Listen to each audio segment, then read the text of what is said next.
Hey everyone, I'm Steph, And I'm Megan. and welcome to another episode of Late Night Reads.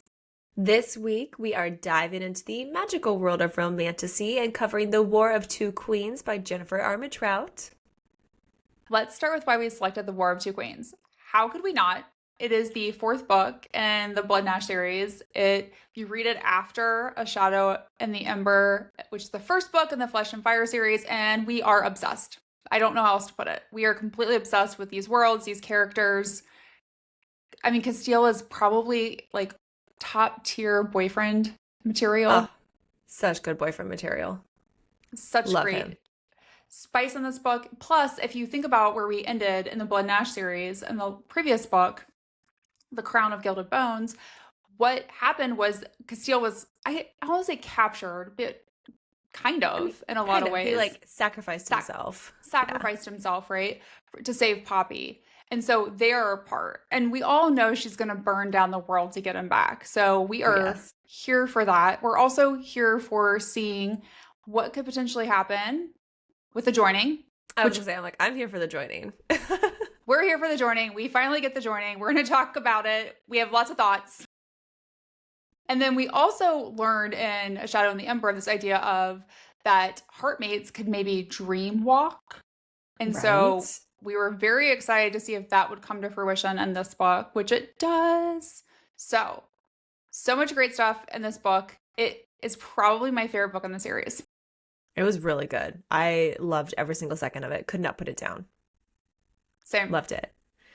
So here are a few things that you should know about the author, Jennifer Armentrout. She is a New York Times best-selling author and writes young adult paranormal, science fiction, fantasy, and contemporary romance. So we definitely consider the Flesh and Fire series as well as the Blood and Ash series to be an adult romantasy based on its content, aka The Joining.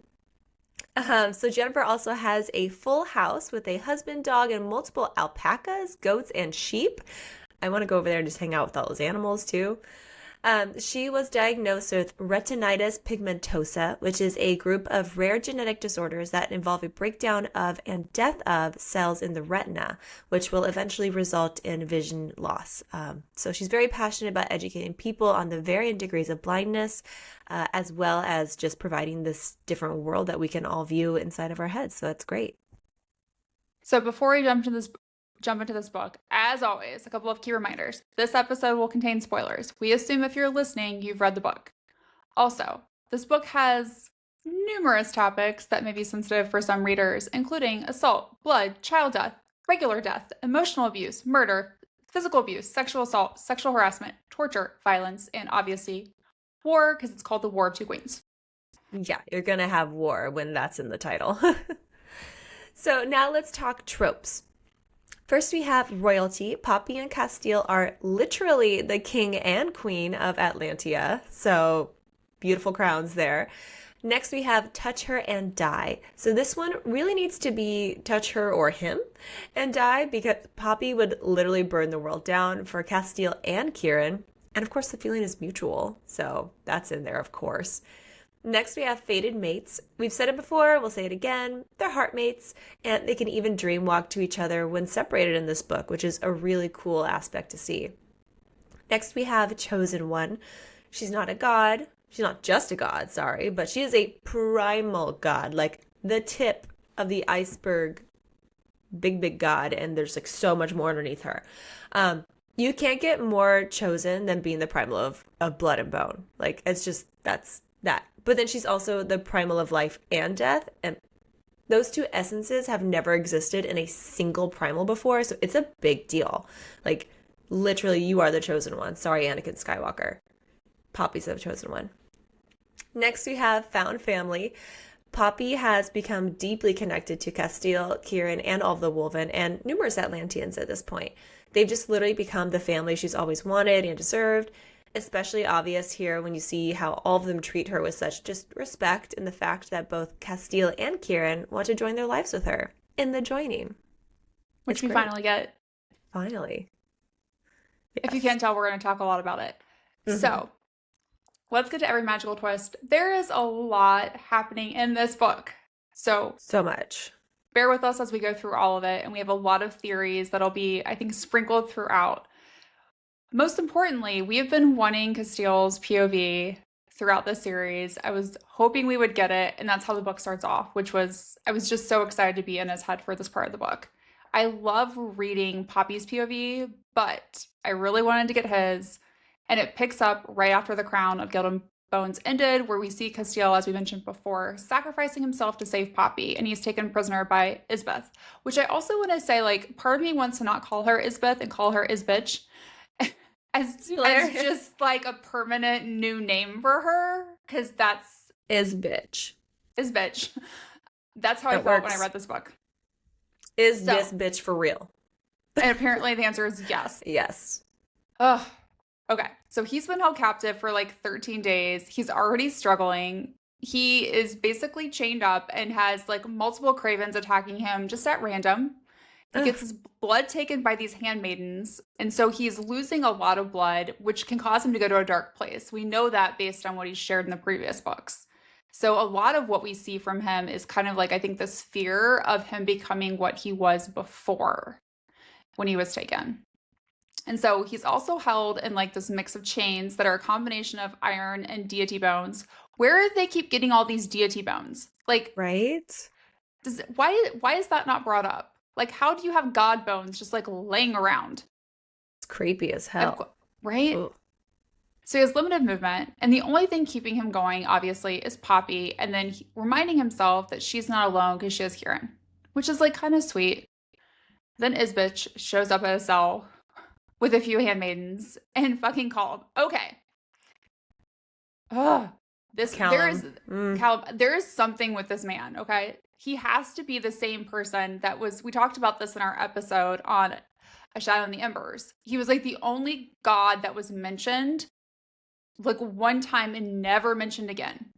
Yeah, just the golden boy. Just the golden boy. And then he shows up here and I'm like, this is the same person. He has to be, right? Mm-hmm. Especially like given all the things we learned that he knows and how old he is. We don't get like a formal confirmation that he's like a past god, but it has to be him. Mm-hmm. We also realize, I mean, I don't know if realize is the right word.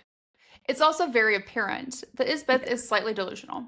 Because Isbeth is slightly delusional because she's super Delulu. She's like the queen of Delulu. She's just like, oh, I'm Poppy's mom. I would do anything to protect her. And I'm like, wait, what? That's a strange way of showing that. Strange way of showing that. You almost killed her earlier. She was attacked by Craven. Duke Tierman abused her and let, I think, other people abuse her. But you deserve to be her mom? I think that means what you think it means. No. So I love how Casteel's like calling her out on this bullshit. And this is like this reasoning we see throughout the book with Isbeth is like, she's just like convinced herself that like everything horrible that she does is somehow in Poppy's best interest and to protect her. And I'm like, you might be a narcissist if. Interesting. Boy, do we have a book for Poppy. Right. But it turns out that, Isbeth, she isn't a god. She is a demigod or a false god, because we also learned in the previous book in the series that gods cannot be made. So a demigod is made when a god commits the forbidden act of ascending a mortal who was not chosen. So that ties into what we've learned from A Shadow in the Ember about how gods used to ascend the chosen until there was no longer a true primal of life. So surprisingly here, Isbeth wants to keep Casteel alive. Otherwise, he would be dead already. Like she wants him to be alive. But she also wants to show a message to Poppy. So Poppy had sent her a message first, right? Poppy sends her King Jalar's head. Ugh. Which, unsurprisingly, turns Casteel on. He's like, oh, great, I love my naughty, stabby girl. And he just can't wait to show her his approval once they're together. So Isbeth also asks if it's true that Malik is alive, which Casteel confirms, but refuses to tell Isbeth where he's entombed, and there's nothing she can do to him or his brother that would make him tell her. He's like, I know, but you ain't gonna get this out of me. But supposedly, Isbeth never wanted this war with her daughter. Okay, well then perhaps she shouldn't have made like that's a decision. Like maybe do something else and not act like a crazy bitch hellbent on revenge. I don't know, just a thought. We can, parking lot that for later, Other ways not to make our daughter hate us. Right? Yeah. I mean, I got 3 daughters, and I'm pretty sure I can make them not hate me by not doing these things. So this is also where Isbeth drops a breadcrumb that her original purpose for Poppy and Malik is bigger than just taking Atlantia. It's all about restoring the realm to what was already meant to be and has already begun. So it's like kind of unclear at this point and throughout most of the book about like what she actually means by this comment. So we're just kind of like trying to break apart these breadcrumbs. Like, what are you saying, girl?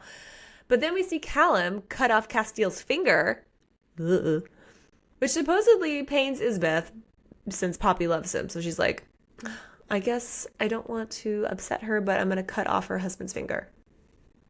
This hurts me more than it will hurt her. Mm-hmm. Right? Yeah, I'm like, that's not how that works. No, it's not. Crazy lady.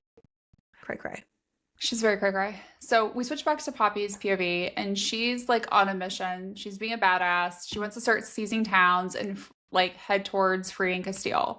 And she starts with Mezzanine, and it's been 23 days. So now we're kind of like a 10-day jump since his capture, and she's having a hard time keeping her emotions under control. Rightfully so. Her husband was taken by her mom, who was crazy. Her parents are not who they thought she thought they were. It's fine. It's fine. Oh yeah, she's also the queen and a god. No big deal. No big deal. No big deal. So the only problem that is a big deal is when she gets angry, the wolven can feel it. Yeah. So not ideal. You don't want angry wolves. You don't want angry wolves that feel compelled to do things on your behalf because you feel things. It also doesn't help that the Ascended are apparently murdering innocent civilians and hanging their bodies outside of towns. Just for... That'd make me pretty mad. Right? As like just a person. So when it's time to take the city, the group like quickly kills the guards on the rise, and Poppy uses her power to melt through iron because she is practicing and she is the queen of flesh and fire. We know she's going to set things on fire at some point. And her plan, like a good leader in war, is to avoid killing any mortals who lower their weapons and not harming any Ascended who surrender. And I'm like, I don't think any Ascended are ever going to surrender, Poppy. Like, that's like a really nice... Oh, that's like... I want to be like, oh, Poppy, that's real cute that you think that. That's cute. Like, they're not all going to be like your brother. Like, maybe 2 out of 200. Or 1,000. Like, yeah, it's like, this isn't going to work. I don't think this is going to work as you thought, but... I love that she's trying to take like the opposite approach that we would have seen like if Valen was still king and the crown would have taken. Because it feels like him and the council specifically were pretty hellbent on revenge, which is where like all this started with Isbeth. So Poppy tries to be nice to these other guards after they take down the ones on the rise, and she's like giving them a chance to surrender. And then they like start hurling sexual comments at her and threaten to sexually assault her. And I'm like, when will men learn? That's just not... Right? It's not, 1, not okay. 2, now you're going to die. You're going to die. Like, so a few of them die. Then a couple other are smart and they're like, oh, we should probably surrender rather than die. And then they learn that the Ascended killed people without any reason and took some out beyond the rise, fed from them, and then turned them into cravens. And I'm like, why are the Ascended getting desperate right now? Because that feels like a very desperate act. And they don't seem to care who realizes what they are. Because they've really hidden the fact that they are vampires this entire time. Yeah. And now they're just kind of like, at least in this city and the next city, they don't seem to care that everyone knows. Right? They're just like, well, I guess we're exposed. We're going to go balls to the walls and be crazy. Yes. Or heads to the walls. Bodies to the walls? Bodies. I don't like that one. I don't like either of it. But it's what they do, and it's bad. So then there's more fighting with the guards that are protecting the Ascended, who apparently are willing to die for them. And I'm like, do you not see the problem here, mortals? Like, stop it. And they're going to kill you. Like, and yeah, eat it's you. Like, and drink your blood if after you protect them, maybe. I was like, did you not see what just happened to like your bestie over there? They just got taken out and now they're a craven. Like you don't see. Okay, all right. We're choosing to ignore this tunnel vision on the Ascended. But Poppy then struggles with how the Wolven tried to prevent them from first going into the tunnels or the battles because she's the queen, and she's like, hey guys, like I know I'm the queen, but I'm also a god, so I can protect myself. And honestly, if we know anything about Poppy at this point in the series, is that she's gonna do whatever the fuck she wants. Nobody can tell her no. And if you try to tell her no, she's just gonna do it anyway and say, watch me. So there's Poppy for you. And then another surprise is that the Ascended have likely kept Craven in the underground tunnels at their estates and then let them out to terrorize people to just keep them fearful of the gods and not to be questioning the Ascended's rule. So we always did assume that the Craven just ran free across the land, did not actually think that the Ascended could be keeping them locked up and like using them to do their bidding and like control people. But it makes sense. It makes sense now. It made me think of if you've ever been to like a racetrack where greyhounds race. Uh-huh. Which I've never been to one, but I've like seen videos of it, and they kind of like keep them all kenneled up, and they like let them, like they lift the gates and they all go running. That's what I thought of when I was reading this. I was like, they've kept all these like cravens like in this small little area. Now they're gonna let them loose. Oof, how do they capture them to go back underground? Or do they, once they let them loose, do they just run around and then they just make more? Right? Maybe. Yeah. Maybe. That would probably be easier. The Ascended don't seem to like to do work. No, they're very lazy. Very, very lazy. So in this scenario, like some Ascended do surrender, which is kind of shocking. But they don't get any mercy, honestly. Like given the number of bodies that Poppy saw up at the gate. So she's like, no, you deserve to die. But before she kills him, she does try and find out some information. So it's clear here that the Duke Sylvan knew that the Blood Queen wasn't Ascended, and her name isn't Elena. But none of the other Ascended seem to know the information. So there's a comment made by an Ascended that gets cut off by the Duke that honestly makes us question who actually ordered the killing of the people by the gates. So is it possible that this was something that Isbeth ordered each town to do instead? Like they didn't actually get to make that choice themselves. You're just like, you're doing this. Boom. Or is there someone else doing it? Right? Oh yeah, someone else. Callum? Is he doing this? I don't know. I have so many questions about that man. I feel like he's the root of all evil. Yeah. I hope we're not wrong. He gives me Alastir vibes. Like as soon as he was on the page, and I'm just like, something about him. Okay.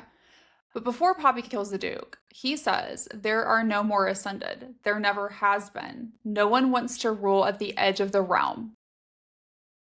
And I'm like, why are we saying like weird things before we die? But it makes me question what we learned in A Shadow in the Ember and how it ties into the fact that Chosen were not being Ascended for hundreds of years due to having no primal of life. So if Sarah is the new primal of life, shouldn't have that started happening again? Right? You would think. I would think. So something's off. Something is off, and we don't know how much. That's one thing that's driving me crazy is I don't know how much time has passed between the Flesh and Fire series and like where we are now. Right? Yeah. It's like there's no, like they don't even know what Sarah's name is supposedly, except Poppy. But it's just like, yeah, how long ago was that? Was that 200 years ago? Was it 50? Was it? We know it was 50, more than 20 because Poppy's like 20. Yeah, it's more than that at least, but that's all we know. Yeah. Okay. Then he also makes this comment about Poppy will liberate Death, which feels like foreshadowing for like her unwilling role in like potentially liberating Colas at the end of the book. I mean, it'll be fine. Oopsies. But it was kind of interesting because throughout the book, people talk about her like liberating Death or bringing Death, and she thinks it means like her doing all this killing, not like Death as actually a person. Actually freeing a god of death. The god of death. I think that might be worse. Yeah, I think that's worse. Like Poppy, I'd rather just kill some people than this guy slaughter the world. So the other thing is we know that Poppy has jaw pain, which sounds very similar to what Sarah is experiencing in A Shadow in the Ember. And then we know later in this book, Poppy gets fangs. Yeah. But at first I was like, oh, she was having some TMJ from all that stress. I mean, that rightfully so. Yeah, it's like, maybe that's it. I got some But teeth no. grinding when I'm stressed out, but no, she's gonna get fangs. So that I think that means that Sarah's gonna get fangs too. Since so, which is what we like suggested might be happening. Okay. So one of the things that I love about this book, I hate that they're separated from Casteel, but Kieran and Poppy get closer. And she Yeah. tries to take care of, like, he really tries to take care of her as much as she'll let him. And he's actually like one of the few people that can calm her down when her anger starts to get out of control, which is like every single day right now, multiple times a day typically. And then he also will speak Casteel's name, or so say cast to Poppy, which is like really important because she's avoided using it. Yeah. Like She she can't even won't say his say it for name. a It while. I hurts. know. It hurts so bad. And then I love this battle of wills that occurs between Reaver and Kieran. Like, because Reaver butt. We met Reaver Butt in a show in the Ember. He's like a baby Draken. He's not a baby Draken now. So we know there's been at least time for him to no longer be a baby Draken. So in this battle of wills between a Draken and a Wolven, I'm like pretty sure whoever breathes fire wins. But like, sure, Kieran, go ahead, antagonize the Draken. Sounds like a That'll good be good idea. for you. Yeah. We'll I turn feel into a like barbecue. I'm sure like roasted Wolven tastes great. I don't know. Well, it's funny because Yeah. so many times I feel like him and Casteel give Poppy shit about like not caring about her life or like making poor, reckless decisions. And I'm like, Kieran, pop me kettle. You're Yeah. antagonizing a Draken who could breathe fire at you and would think that you're a snack. Like if this was Andarna, you would have been eaten already. Yeah. You've been like a little crispy, like skewer. Right? She's like, oh, a woven snack. Yay. Yay, yummy. And you're like, ooh, got a little hair in there. Take that out. Yeah, so you're just like, okay, Kieran, bad idea. So then Vanetta comes back from Oak Ambler, and we learned a couple of things here. So the group spoke to hundreds of people there about the Ascended and the Right, etc. And they seemed glad to hear that someone was doing something about the Ascended. They're like, great, thank you so much. These people have been taking all of our children. Thank you for doing this. But the people were shocked to learn that the maiden married the Prince of Atlantia, and that Poppy was now actually the Queen of Atlantia and also, a god. So, I mean, like, that's pretty crazy in itself. But since the people believe that the gods are still awake and that Poppy is with Atlantia, some then said that perhaps the gods don't support the Ascended anymore, which, again, that all was like Poppy's plan in the beginning. So Poppy wants the mortals to have a chance to leave the city before they seize it. So the Duke and Duchess Ravarel? Raval. I don't know. Yeah. The Duke and Duchess of Oak Ambler. Ambler, yeah. Did not agree to the demand that Poppy sent, which was expected, but still upsetting. They're like, no, we're not going to do this. So Poppy continues to have these creepy nightmares about the night that she was attacked with Cora, which, she thought that was her mom. And this nightmare doesn't tell us much more at the time, but it does make a lot more sense once we know that Malik is the Dark One. And you're like, what? And it explains why Alastir likely looked at him in shock and horror. It also tells us that Malik definitely had a change of heart, like he says later, based on his trembling hand and how he literally shook when he spoke about all this. So you're just kind of like, your mind is blown already that Malik was the Dark One in the past for Poppy. Because it's like, well, of course the Dark One being Casteel didn't kill her parents, but Malik? Yeah. So that's already just like a whirlwind right there. But then after not being able to sleep, Poppy heads to the library where she reads a book that mentions Queen Esmeria of Lasagna and her consort Marisol to celebrate the right and ascension of the Chosen, which indicates that Ezra did become queen and was able to be with her lover Marisol. So that's when Poppy realizes that the right and the ascension and the Chosen should not have existed before the Ascended ruled Solus. They're just like, wait, this stuff happened before, but now it's different. It's like her mind is blown in this reason. She's like, what am I reading right now? Where has this been the entire history? Why haven't we known this? Exactly. It's real crazy. It's real crazy. Well, and I love that there's so many things in this book that if you don't read A Shadow in the Ember, you don't get. Because like when Yeah. this happened, I'm like, she does become queen. She does get to be with the woman she loves. Like it's super Yeah. cool. Okay. Yeah. It's like Then you when this, have to read it in that order, otherwise you you will have not to, understand. or you'll just miss out on so much good context, Yeah. right? Yeah. Because I've seen people read them separately, and I'm like, oh, but you didn't. It's so much more fun this way. Okay. Then we get this creepy old woman who shows up that they keep referencing as the widow earlier in the book. And Oh, there's so many breadcrumbs that are tied to a shadow in the ember. So we know the first mortal was born from the flesh of a primal and the fire of a dragon. Did not expect that as the inception story for a mortal. yeah. Her name is Vesa. And I like screamed because I was like, I know you. I know you, Vesa. I know you. You're the god that met with Nyktos and made Sarah jealous. Mm-hmm. And you're the You have one to who be, doesn't right? like it when things don't go your way and people don't like you. Correct. I was like, interesting. And then she says that she served and still does, but she does not serve the ascended while she waits. And I'm like, what? And when I was reading this, I was like, what does that mean? And then she supposedly serves the true crown of the realms, which like has to mean Colas. And she waits for Poppy and for death. Colas. And then she tries to stab Poppy and calls her the Harbinger. And I'm like, Poppy, Harbinger. what? Harbinger? Right? Harbinger? Yeah, Harbinger of death. Harbinger. Harbinger? Yes. Okay, that sounds better. Yeah. She's very Okay. stabby, though. The She's women very are very stabby. stabby. Well, a lot of times the men deserve it. In this case, Absolutely. Poppy did not deserve it. No. And it's So- funny because this lady's just like an old woman and she's like, hi-ya, hi-ya. And Poppy's like, you done? You Also, done? if she's Oh, a okay. god, why is she aged? That's a great question. Like, what did you do to have to age? I have so many questions. I did not even think about that. Yeah.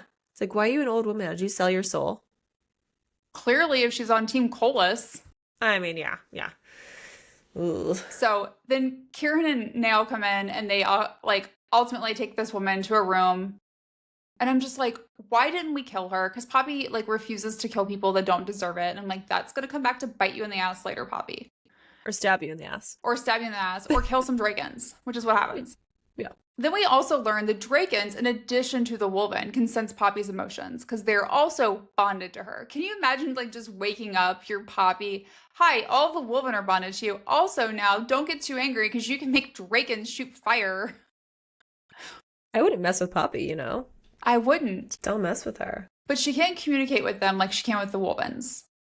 But Reaver's like, we will know and answer your will. And I'm like, you need to be very careful about what you wish for, Poppy, when Drakens are around. Because, like, that seems bad. It's kind of like in Chained, where Solia has that power where she, like, wishes something and she causes Saint to, like, become an old man just by thinking it. It's what it made me think of. I'm like, you need to, like, lock down your thoughts. And also, can the Draken sense when you're having sexual thoughts about Casteel? Because like Kieran can. God. Yeah. So then it's like, are the Draken all of a sudden like super horny and they're like looking for like other Drakens or people? I mean, they also have anything. no problems not wearing clothes. So maybe they're just it's a giant orgy apparently. So then one of the things that Reaver says, because he is like Kieran, but in Draken form, he was like, we'll respond to your will, because that's how it's always been with the primals. And Poppy's like, I'm not a primal. And I'm like, girl, yes, you are. And Reaver's like, you were unwise. And I'm like, thanks, Kieran. Thanks for dropping comments about her true identity and not just coming out and telling her. Yeah, like, don't be a douche. But I feel like that's what he's doing. He's like the Drake and Kieran. He's just like, you are unwise. Like, I'm not a primal. You are unwise. Well, Poppy might be unwise about a lot of things. Could you just be like, yes, you are? Yeah, but also it's like, I'm unwise because no one tells me anything. And I have to figure it out the hard way. Exactly. Or you guys talk in riddles. Yeah, stop being so cryptic. Just tell me like it's straight. not helpful. You tell me these prophecies that don't make any sense until you tell me the whole prophecy, and then it still makes like part sense. Anyways, but then like every time they shift into their human form, they're naked. We also learn, right, like at some point in this book, that you can, as you get older, so we know Reaver is not old enough to conjure up his own clothes. But at some point in the Draken lifespan, you can choose to. And I'm like, I don't feel like that's something Reaver might ever choose, but we'll No, see. he wants to live in a nudist colony. It's all good. Him and the Wolven should get along well. You would think so. You would think, but maybe it's literally just like a pissing match. They're like, well, mine's bigger. It's like, it's what it felt like. I was just like, Also, Kieran, this one breathes fire. Right, yeah. Do you think, I know, right? In their human forms, do you think like the Wolven are like hairy? Well, I didn't think that. I thought the complete opposite. I thought they were only hairy in their Wolven form, and then they were like almost weirdly like male Hairless. swimmer hairless. I don't know why I think that. I'm just curious. I'm like, I don't know. I did think that, and then I weirdly, now that I think more about it, I always imagined, this is so bizarre. No idea. This is not described in her books whatsoever. Please do not come at me for this. But I also imagine, because they are like these hairless swim gods, swim wolvens, that they also are like shiny, almost like they have like Hawaiian tropics oil on them when they shift. That was also in my mind. Yeah. We need some answers to those questions. Okay, so moving on. Reaver does actually give Poppy some information here. So thank you so much, Reaver, for at least revealing a bit. Ooh, Reaver revealing. So a god can actually kill another god. The Shadow Stone through the head or heart can kill a god. So cool, check. Mortals stabbed with Shadow Stone die. So it's a little bit odd that Tawny is still alive, meaning like there's a reason for it, which we learn about later. And Poppy is the first female descendant of the Primal of Life, the most powerful being known, which is, of course, referring to Sarah. So Poppy will become more powerful than her father, Iris, and Iris left the Elysium after waking a dragon to accompany him. Reaver doesn't know why he left, and he only learned of it 18 years ago when the Primal awakened, likely meaning Nyktos. So Nyktos awakened when Poppy was born, basically, and that's when we learned that Malik, Iris, and Jadis were all gone. So Reaver believes that Iris knew something had happened to Malek and went to go look for him, basically. But Malek stayed in the mortal realm and would have to feed to stay strong. So any blood works for a god, basically, or a primal, just not Draken blood, because that would burn them from the inside out. So like, don't who drink. had to find that out? Yeah, right. You had to learn the hard way, right? Like, let me drink some of your blood really quick, Draken. Oh, I'm dead. I'm also like, if a Draken is flying and it gets like an arrow shot at it and blood drips down, is it like raining fire? Like, what happens? Like an acid or something? Yes. These are questions that I have that are not discussed in this book. Right, yeah. Interesting. We do find out that Poppy will have to feed, but likely not as often as Malek did, like unless she's injured. So Poppy also hasn't finished her culling because Reaver would know it. Okay. Thank you, Kieran. Part 2. Like, it's just like 2.0. Like, what do you mean, know it? Yeah. It's like something clicks. I don't know. But being injured or like using too much ether can weaken a god over time if they just haven't completed the culling. So like Poppy, of course, is going to have to feed from somebody. We know it can't be a Draken. And if she uses too much of her ether or gets hurt, she's going to have to do that. So the Drakens, also we learned, they only get weakened using their fire. So it just tires them out, slows them down. So if they're doing a lot of that, then you have a tired Draken. And supposedly here, only one primal is actually infinite. Poppy thinks it's Nyktos, but we're thinking it's probably Sarah. So Poppy also reminds Reaver very much of the consort. He's like, this is something familiar here. But also it's like, well, duh, they're related, so. But it's pretty funny that he's like, you remind me of someone. You're like, yeah, no wonder. But Reaver also says that the consort will wake up upon the return of Iris and when the other gods should eventually wake. Which begs the question, like, why are the other gods tied to the consort being awakened? Like, why is it just her?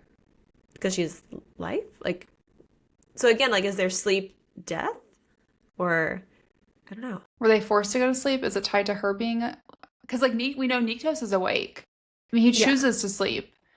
But I'm like, why is everyone else tied to just the consort? Yeah. Also, Reaver, can we like be more descriptive with our word Right. choices? Yeah, you're just like, huh? What? So, one more thing also, the Primal of Life apparently has forbidden the consort's name to be spoken or written down. Hence why no one really knows. But then we start to wonder if Poppy realizes that the Primal of Life is the consort yet. Because, like, she seems to act like they're two completely separate people, two completely separate entities. And it's like, oh, honey, your mind's going to be blown when you realize it's the same person. Well, and Like, Reaver does nothing to correct her. no, no, he's just like, I'm gonna let you figure this out the hard way. And you're like, dude, come on. Like, doesn't she have enough going on, Reaver? Doesn't she Yeah, have enough? yeah. Like her husband is being held hostage. And she's got all this shit going down. She just had to take down all these ascended. Like, just help a girl out, Help a okay? girl out. Tell her who her grandma is. Yeah. Tell her. Just tell her. Who is Mama? Who is she? Who is she? Okay. Then, because why not bring gifts? A royal guard arrives with a gift from Isbeth to Poppy, which can only be opened with her blood, which supposedly can only be done with old primal magic. And I'm like, this has to be related to Callum because, like, how else would she know this? And Right? we Like, know this is he's not a old. handbook. There's not, right? It's not written down somewhere. So then, because we know I get suspicious of legitimately everyone, Perry is like, knows a lot about primal magic because of his father, Lord Sven, which makes me think of Frozen. Frozen. Not Frozen. Anyways, we still don't know. So like immediately when I read this, I was like, we don't know who the mole was in the last book, Oh my God, yes. right? That's right. Like, what if Lord Sven is a god in hiding? What if he's tied to the mole? Like, how does he know all this old primal magic? Especially considering we know it's the same type of magic that would have been used to create the Germs. Like, can we trust Lord Sven? Can we trust Perry? I think we can trust Perry. Lord Sven, I don't know. I don't know. Trust no one. Trust no one. So when the box is opened, it's Casteel's finger with his wedding band on it. And that is when I officially named her Isbitch. Yeah, It right. was like, when I read that, I was like, fucking Isbitch. And let's just say I was angry for Poppy. Poppy's anger was like another level because she is ready to literally burn down the world. Not figuratively, like she is ready to go like hell's blazing on the way to Carsadona to go get her man. And then I feel like there's Kieran who's like, Poppy, Poppy, we need to calm down. We're being too loud. And like, vengeance is what the Blood Queen would do, not you. Like, and then so like he does like kind of like get her off the ledge a little bit. And then this is when Kieran's like, I was scared not of you, but for you. Which is like a very different feeling, right? Like I was scared for you because no matter what is done to Cass, like he would not regret his choice. And the thing is that I think Poppy doesn't realize until later in the book is if the situation was reversed, she would have done the same thing. Right? She would have sacrificed herself for him. Yep. But then And it'd he be her probably, finger. yeah. And he wouldn't have been a god, so he couldn't have burned down the world, but he would have killed everyone. He would have probably been less logical about it, though. Yeah. Is it weird that I was like, well, she does like his finger. Now he's only, I mean, he has like other fingers and on his other Fingers. hand. But I was also like, could she not keep his finger as like a memento and like just reattach it with magic? Oh, Like, I don't know. That's a good question. because they did it, you know, they ended up like burning it, but still, I was just like, I feel like they could have done something, maybe. I feel like she could have, right? If you can bring people Yeah. back from the dead, you should be able to reattach a finger. Yeah, just like hold it next to the stub and just like zzz, with your magic. Right? But now we'll never know. Never know. Never know. So after this incident, Poppy knows she has to get to Carsodonia faster and plans to go like right after they take Oak Ambler. And then Kieran is going to have to stay behind to lead the armies to other cities, which literally does not go over well with him, like at all. And he basically just tells her, he's like, I'm going with you. Trust somebody else to lead the armies. Like, it'll be fine, but like, you need me to go with you. And Kieran tells her, you're going to have to appoint a regent to then act with your authority, like, while we're gone. And he reminds her that, Casteel needs him and how he's the one who helped to pull Casteel out of the darkness the first time after he was captured. She's like, all right, these are all good points, I guess. So Poppy then shares with Kieran. She's like, by the way, I'm going to have to feed at some point. And he's like, do it for me. Like, you'll be safe with me. Like, it's what Casteel would have wanted. Casteel wouldn't want you to do this to anybody else. But if Poppy fed from Emil, like, for example, like, Casteel would fucking kill him. He would lose his goddamn mind. Yes, he like, would. No. So this is the point where you start to wonder, like, does Poppy have any romantic feelings for Kieran? That, like, goes a little bit beyond, like, friendship, just, like, a teensy bit? Like, So we're like, is this the start of the joining? Is there going to be a joining? Goddamn, please, yes. Like, please. So we're like, it's going to happen. It's got to happen. This is their moment. This is the moment. This is the moment we've been waiting for. Almost. Almost. So then we get back to Casteel's POV. He's not doing well. He needs to feed, which then reminds him, he is in this dungeon in bloodlust almost. And he's thinking about the last time he fed from Poppy on the boat. And I'm like, with that is Will's journal. Was right? So hot. And I'm like, that does not help your current situation. Because then bloodlust turns to lust. Correct. And that you can't take care of because you're chained up. Yeah. And you're missing a finger. Correct. Lots of problems. Lots of problems. The grip is going to be all wrong. Well. Yeah, maybe. Maybe. We'll see. Know. And then we learn that Callum is a gold reverend. Well, and I'm like, what does that mean? Like, one is silver and the other is gold? I don't know. Make new friends, keep the old. I don't know, because he's the only gold one we learned of in this entire book. And I'm like, okay, does that mean that, like, he is a god or was a god at some point? Is that why he's gold and the rest of them aren't? Like, I was really, like, grasping at straws because I'm like, why is he a gold one? Yeah. And then we also learned that Casteel refuses to bathe.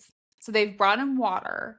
And the reason he doesn't do that is because the last time he was captured, a bath led to him being sexually assaulted afterwards. Yeah. Right? That's a trigger. It was very much a trigger. So he's, like, super fine with being stinky. And then he also realizes that his finger was most likely sent to Poppy, and he's super pissed about not having his wedding ring. Right? Which, like, rightfully so. And then, even though he still has the marriage imprint, like, it's a reminder that he lives, so does Poppy. And he knows that, like, Kieran's there with her. They'll be there for each other. And then we see the Revenant, who is at Castle Rock, come to see Casteel. Which I'm like, what is going on here with her? And I'm like, is this the same one that told Poppy she wouldn't be able to free Casteel until she brings the fire of the gods with her, like meeting the Draken? And it's like, okay. At this point, I was like, there is something about you. And we learned later, right, that this Revenant happens to be Poppy's sister, which I was like, mind was fucking blown on that. Right. But she's also kind of like Kieran and Reaver, where we are like dropping little clues, can't tell you everything. And she's like, I came to see you because of a promise I made to someone else. Malik. That's who we learn later, right? She senses that Casteel needs to feed because Malik gets cranky when he needs to feed. And I'm like, I bet he does. We all? Yeah. We all get a little hangry. I get a lot hangry.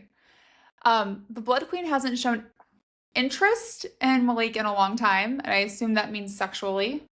Ew. And I thought about that for a second. I was like, okay, so let me get this straight. Isbeth has slept against Casteel's will with him and with Malik. Could you imagine? Like, and with Iris and with Malik.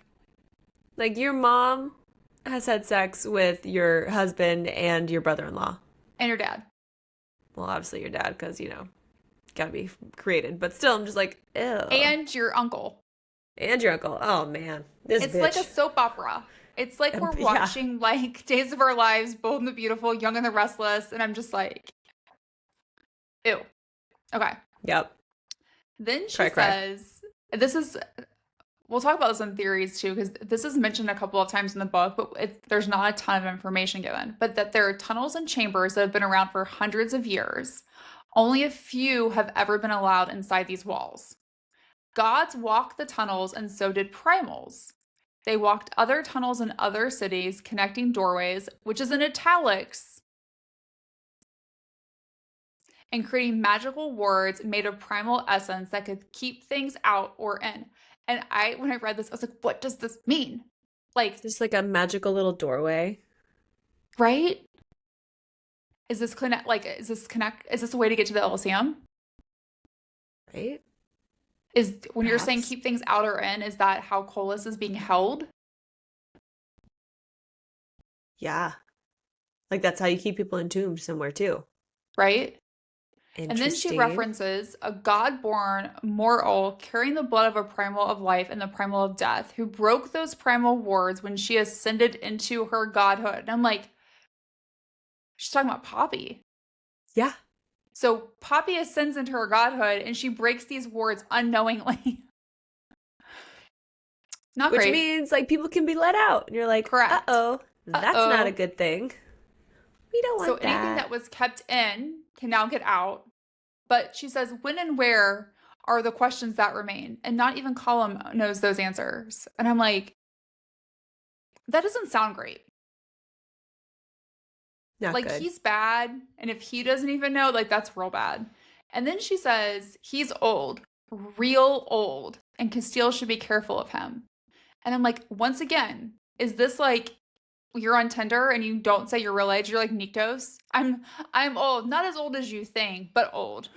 Yeah, I'm old enough to be your sugar daddy, but not like old enough to be your grandpa. Like, what does that mean? yeah, exactly. How much Botox have you had, Callum? Exactly. Like, how much Is plastic that where surgery? Like, you're gold? Who knows? you're like a robot. Yeah. And then she wants to know if Poppy rambles too much because Ian told her that. And I was like, why do you care if like Poppy rambles a lot? Like, that was weird. But it was kind of like she was trying to get information about her sister, which I still, once again, did not see that twist coming. And then she tells Casteel that she saw Poppy after he was taken, and she was about to destroy the entire city, but she stopped herself, meaning that she's not like her mother at all. And then she drops another little clue that's not helpful. And she goes, Niktos is not the true primal of life and the true primal of death. But she was not going to tell Casteel anymore. Right. And you're like, why would you drop that bomb and not tell me? I feel like she did to Casteel what he did to her at the end of the From Blood and Ash, where he was like, all the things that you've been told are lies. Yeah. Like, everything exactly. you know about the gods, lies. It's like, how does it feel to have that turned on you now? Do you like it? Do you enjoy this? Do you enjoy it? This way we have to do unto others as we want them to do unto us. That is the golden rule. Correct. That's the golden rule. And you're in a dungeon, you're chained up like Poppy was, so we're going to do it to you. And then Isbeth knows how to bring life to something that was. And I'm like, that has to mean Coolest. Right? Or his finger. His finger. We need to know, does Casteel get his finger back, people? No, it gets burned. But I'm still... But, like, could it be recreated? Oh, yeah. Yeah. And you know what? We never see the burn. It's the same thing. I don't see a body. I don't see the body getting burned. Being burned. I don't see the finger. I get told it happens, but... You know, maybe a fish ate it and it comes back later. This is why we don't make assumptions and when we read these books, because they make asses of you and me. And we assume if you didn't tell us, therefore it didn't happen, or you intentionally left it out because it's a breadcrumb for something else that we should then theorize about. Yes, we're going to go crazy on those things, for sure. But anyway, back to Poppy's point of view. I feel like I need to do a like, you know, those like missing people signs that's like where is Casteel's finger? But you have to like grab one of those little like things at the bottom with the RIP number and be like, call Poppy. Poppy missing one finger, includes wedding band. Yes. There will be a reward. And it'll be that you don't die. That'd be good. Okay, so back to Poppy's point of view. She finally reads the letter that Isbeth sent with Casteel's finger, where it apologizes for bringing her heartache. Like, I'm sorry, but I had no choice, Poppy. You made me do this. It's like, oh my God, could you gaslight any harder? Like, ugh. So Casteel lives, which we know, so that's great. And basically, like, how are the future of the kingdoms and that of the true crown of the realms are just depending on them. It's like, hey, by the way, don't fuck this up. Everybody's depending on you. Love, Mom. And it's like, are you kidding me? Are you kidding me? Like, you are just so delulu. That's what the kids say these days. They say delulu, I think. I don't know. But just crazy lady, right? So then there's a conversation between Venetta and Poppy. And we learned that Venetta did speak with Ian at Spessa's end, and that he was polite, warm, and kind of flirty. And you're like, ooh, Venetta, Ian, you getting together? I don't know why I called him Ian just then, but whatever. So Venetta mentions that Ian told her a story about Steigen's Bay. Steigen's Bay, yeah. And about the temples of eternity, with many of them being around since the gods walked the realm. So they're basically places of worship and places of profound power, and they were able to neutralize the gods. And there were gateways to the Elysium where the gods ferried mortals through. And I'm like, that reminds me so much of that like waterfall and stuff from Shadow of Ember Life. So we're like, okay, what's going on here? But we get to that later. It's time for dream walking. So literally internally screaming when we read this part, because we're like, okay, we heard this is possible for the Heartmates in the last book. We hoped it was going to happen for Casteel and Poppy, like while he's being held prisoner. And our girl Jennifer Armentrout delivered. She really did. But she took it up a notch because we got a little bit of spice in our dream walking. So that's a happy dream, Yes. Like for them, a wet dream, a happy ending. It's great. But like at first, it doesn't seem like they realize they're actually dream walking until they're basically having sex and they can like feel each other. And you're like, oh my God, how wonderful. But then it's heartbreaking because Casteel realizes this and says like, we are heartmates. But then like they're getting pulled apart from each other because like they're likely waking up. But so it's like a beautiful moment that it's like, yes, it's true. We are heartmates and like we are like having our sexy dream. But how sad that like we are heartmates, but we can't be together outside of our dream. You're like, sad. So Poppy wakes up and Kiernan was sleeping right next to her in his wolven form. But he knows that she's had a sex dream because he can sense her arousal. He's like, oh girl, what you doing? What you dreaming about? Such a wonderful gift, I'm sure.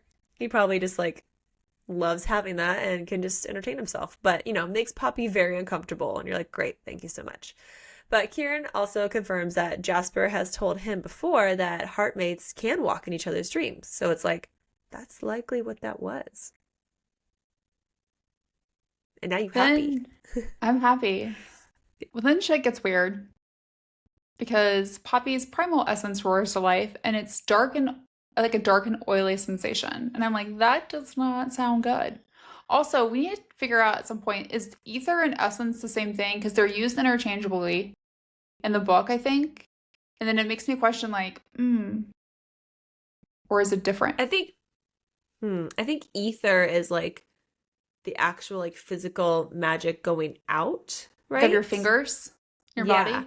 Okay. Yeah, and like essence is just like your aura? Yeah. Okay, or like what floats around you maybe? Yeah. Okay. I don't we're know. gonna go with that. We'll go right with that. now. That works. Anyways, this is not good. And so the wind starts to smell like stale lilacs, which is similar to how Vesa smells. And then like a storm has started to occur and the ground is shaking. And I'm like, this is not great. This is bad. And if that's not bad enough, there's a bright flash of light coming from inside the manor with a bolt that ends up killing most of the Draken. Okay. Easy. We have rules. Yeah. We don't kill dogs or dragons, people. We don't kill dragons. We don't kill dragons. Which means It's Drakens. not allowed. That means Drakens too. We don't kill them. No. So, and then like everything stops. And then like the worst part is Poppy learns that she can't bring Draken back. Only the primal of life can restore life to any being of two worlds. Which is crazy because it's like she kind of is. She just doesn't know it at this time. Yeah. But it's like, why couldn't she do it? I don't know. So, in a super cryptic, as usual, Reaver fashion, he says this was an awakening of death, which at the time I'm like, fuck does that mean, Reaver? Yeah. Clearly, it's the awakening of Colas, and at this moment, Poppy knows that Vessa's involved, since she was supposedly waiting for death. And Yeah. so Poppy assumes Isbeth somehow put Vessa up to this and quickly kills Vessa. She doesn't realize at the time the meaning that like Vessa says like the true crowns of the realm, right?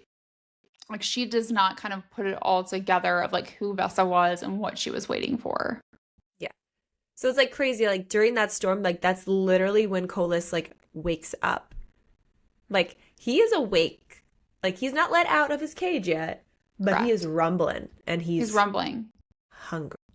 And he's mad. He's mad. It's not good. Very So mad. then Reaver gets cryptic again when he says, Vessa smelled of the death. And he finally starts to share a little bit of knowledge. So we find out Nyktos is not the primal of life and death. Nyktos was actually never the true primal of death. That was Colas. Because remember, Colas stole it from his brother to bring back the girl he loved. Blah, blah, blah, blah. A war broke out between the primals and the gods. Yes, this we know about.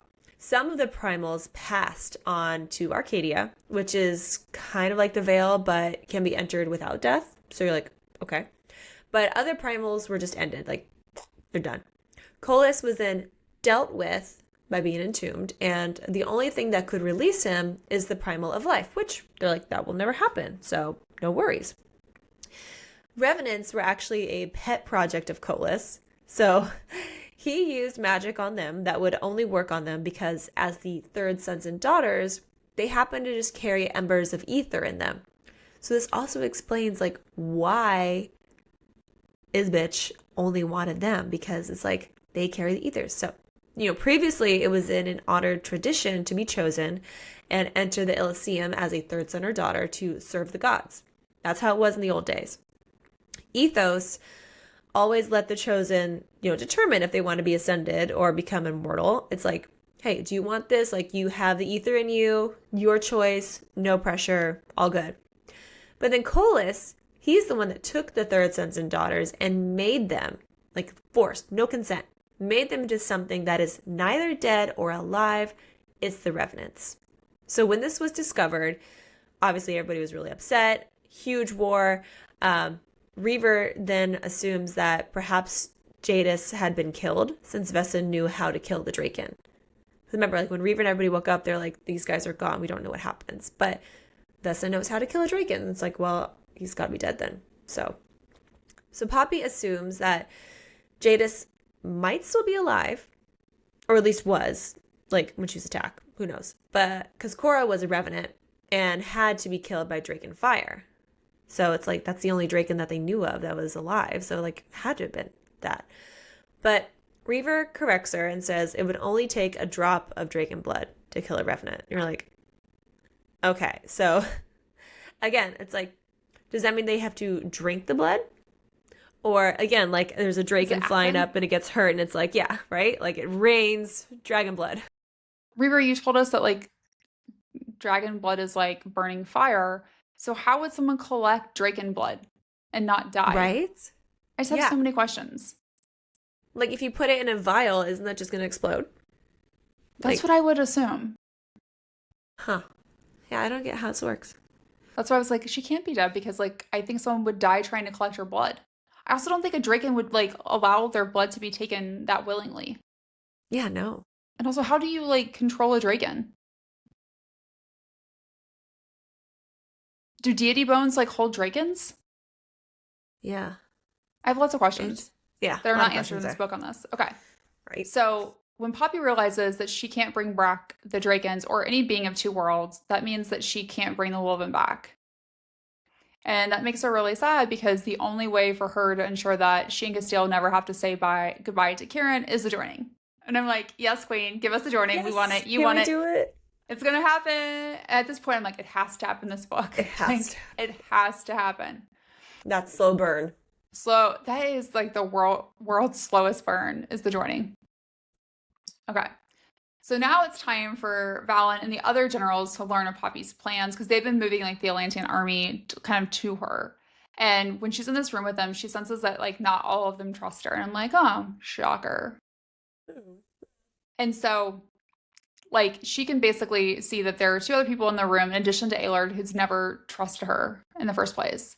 And while these three are critical of Poppy's plans, Valen reminds them that the old method of war didn't work because they didn't win. They retreated. I'm like, touche. Thank you for pointing that out. Yes. But no one likes the idea that she told the mortals that the Atlantean army is coming tomorrow. She was like, hi, if you don't want to be part of this war, you should leave. And Poppy's like, I know it was a risk, but like it was worth taking to save people. And they're like, yeah, but now like the Ascended know. I'm like, you're moving like 200,000 people. They know it's happening. Yeah, Like, it's pretty obvious. it's pretty obvious. So, and then she tells them any Ascended who attack should be killed, while anyone who stands down should be captured, not harmed. Yeah, that doesn't go over real well. And then she's like, no homes or buildings should be damaged, and the outer rise should remain intact because she wants people to have a place to return to after the fighting's over, and the rise is to help protect them from the Craven. And she tells everyone like it's imperative to win the trust of the mortals, so like there can be peace when everything is finished, which I think is an important distinction because oftentimes I feel like they're thinking about like how they win the war, not like what happens once it's over. So I really like that she's talking about that.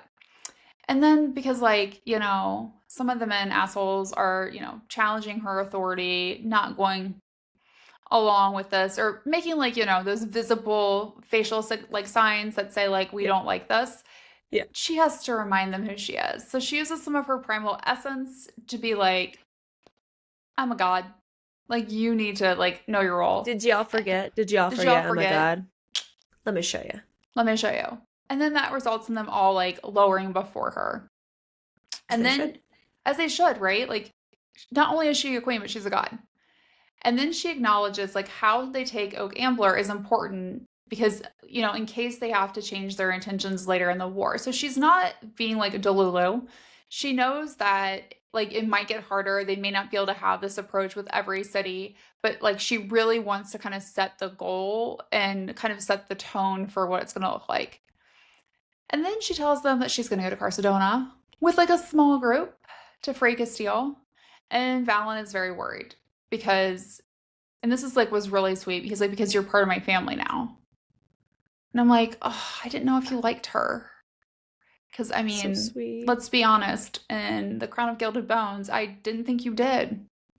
Yeah. You wanted to kill her when you thought she became Ascended. Yeah. It wasn't a good look. It wasn't a good look. And then he says, like, he wants to go with you. If you're going to go, I'm going to go. And she's like, no. Because if you go, Isbeth is going to kill you just to hurt your wife. Yeah. So it's like, that's not a safe move. Like, that's not smart. That doesn't help. That's not helpful to me. Yeah. So, but like appreciate you being like a positive, father-in-law figure. It's about damn time. It's nice. About damn time. Yeah. Back to Casteel's point of view now. Malik shows up and wants to help Casteel with his finger since the wound is infected, which you're like, okay, thank you, brother. Very nice. Malik also mentions that why he's still there has nothing to do with his parents. And supposedly he's been seeing the truth, but he does wonder if either of them would be there if their parents had actually been honest from the beginning. So we learn that Malik's bonded woven Prila was killed by King Jalara, and he even made 7 woven daggers out of her bones, one of which is the ones that Poppy has now. And you're like, ooh, that's rough. And then Casteel realizes that Malik cares for that revenant that came to see him earlier. And we eventually learn like that's Poppy's sister.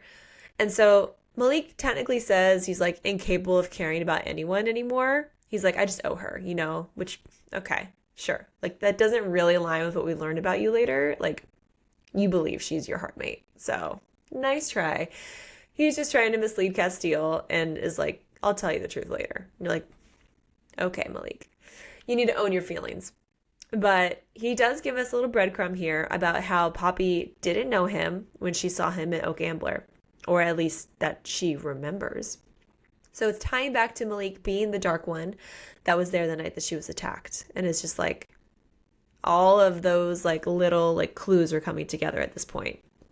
but you They didn't are, know it yet. that I still didn't pick up on Yeah. yet. Didn't pick up on it. You're like, wait, what? Huh? Wait, what? Oh. Oh, Yeah. and then when you reread it, you're like, oh, Oh. oh. Okay, so back to Poppy's POV, we see her reminiscing about getting the dagger from Victor and how he said, "This weapon is as unique as you. Take good care of it, and she will return the favor." She. And I'm like, okay, now that I know it's created from Preela's bones, it makes me wonder, is the dagger more powerful than we realize? Yeah. It Right? has to be. We'll talk about in Has to theories, but like be. it has to be. Yeah. So when speaking to Valen, Poppy learns that heartmates could actually not just dreamwalk, soul walk. Means that their souls can find each other even in dreams. And I'm like, what does that mean? What does that mean? I'm excited for that. And then Yeah. Valen confirms that he does believe that Poppy and Casteel are heartmates too, because he could see it in Casteel when Poppy was taken at the Chamber of Nyktos, and now when Poppy shared her plans to go get him in Carcedona. Then he also tells Poppy that he knew the truth about the Blood Queen being Isbeth, but Alastir knew before he did. And in fact, Alona didn't tell him until Casteel was taken the first time. And I'm also like, your wife didn't tell you this. Like, this is a big fucking deal. It's a big deal. It's a big deal. Like, oh, it's a big deal. And he admits, like, I have a lot of regrets, but I'm not going to ask for, I feel like he, like, kind of mans up. Like, I'm not going to ask for forgiveness. And, like, neither will my wife. And I'm like, but I don't know She should. but she should. She made a boo-boo. Like, she made a should. big boo-boo. Like, I get Yeah. that you wanted to protect her. I get you didn't do, yes, you kept the lie, like, going, but you were not involved in making the lie. Yeah. Anyways. But you still like saw the evil happening and didn't say anything. So and it's did like nothing. You partook. It was partook. not good. It was not great. Good. Yeah. So on the way to Oak Ambler, Poppy and the group come across some mortals who have left the city, and they stop. This is like so heartbreaking. They stop to ask about like what will happen to the temple since that's where their children were just taken in the right. And they mention about how there are other people at the gates trying to leave, and Poppy's like, why were there two rites held back to back? Rites don't happen that often. Like, there's not enough time for like people to have those kids. Like, right. It's so weird. And then when they get to the rise, Poppy gives the guards a chance to surrender, but they're assholes. And they have to die by Draken fire. Followed by the Draken incinerating the gates, because they can also burn metal. And thousands of mortals fleeing just like Poppy had hoped. So like her plan had worked. There was people that were fleeing. But I just can't imagine being a parent whose child was taken on the right, stopping by seeing these people come that are going to come and hopefully liberate your city, and being like, please don't hurt the temples. That's where our kids are. Only to find out later that your kids are already gone. Like, it just... I hated that part. I hate anything that involves, like, kids getting hurt, or dogs, or dragons. Yeah. Yeah. Don't like it. I don't like it at all. And now it's time to battle it out. So the rest of the Oak Ambler guards were protecting the Ascended homes. Why? Leaving the rest of the people to just basically fend for themselves, which should send a message to everyone else remaining. It's like, come on, guys. Like, no one cares about you. They only care about the Ascended. So through a combination of Poppy's power, the Draken, the Wolven, and the Atlantean army, it's a complete bloody battle. But thankfully, some guards do surrender when they realize that Poppy is a god. They get smart and they're like, oh, wait, we messed up. We're sorry. But then they head to the tunnels and they find like that's where a lot more Ascended are hidden. And they realize that the Ascended have been super busy creating fucking cravens. And they're like, why? Like, ugh. But like that's also how Arden dies, which is really sad. And the Ascended have then fled the city and left a present of young women who are just literally on the verge of turning into cravens, which they all have white veils, just like Poppy used to wear. So I'm like, that's a sign, and that's just like rude. Like, who's behind this shit? Is it Isbeth? It's gotta be. But like, maybe it isn't. But also, like, this is like the second city where we see this happen. So I don't know. It could be Isbeth. It's just fucked up. It's super fucked up. Well, it's just weird because it's like that's the second city where it happens, and then it doesn't happen again. Yeah. So it's like what are you doing? What's the plan? It's really bizarre. Yeah. So it's like, while the Ascended now may be gone, there's like 4 priests and like 2 priestesses like remaining who have just been waiting on Poppy to remake the realms and serve the true king of the realms, which Valen is like assuming that must mean Malek. So Valen plans to send word to Evamon to like learn more about where and how Eliana entombed Malek. They're like, all right, we got to know this info. So they also learn that this terrible part, the temple there is basically full of bodies of children. Ugh. They all had their blood sucked out of them by the Ascended in honor of the supposed true king. Needless to say, Poppy loses her goddamn mind here, which I would too. She's like, I did when I read it. You were all a part of this. You all have to die. Like, there is no salvation for you. You are truly horrible, terrible people. All of the priests and priestesses are killed, which I'm like, good. But still, like, that image, I'm sure is going to, like, burn in her mind. It, like, I created an image in my mind, and I'm just, like, traumatized from it. It was terrible.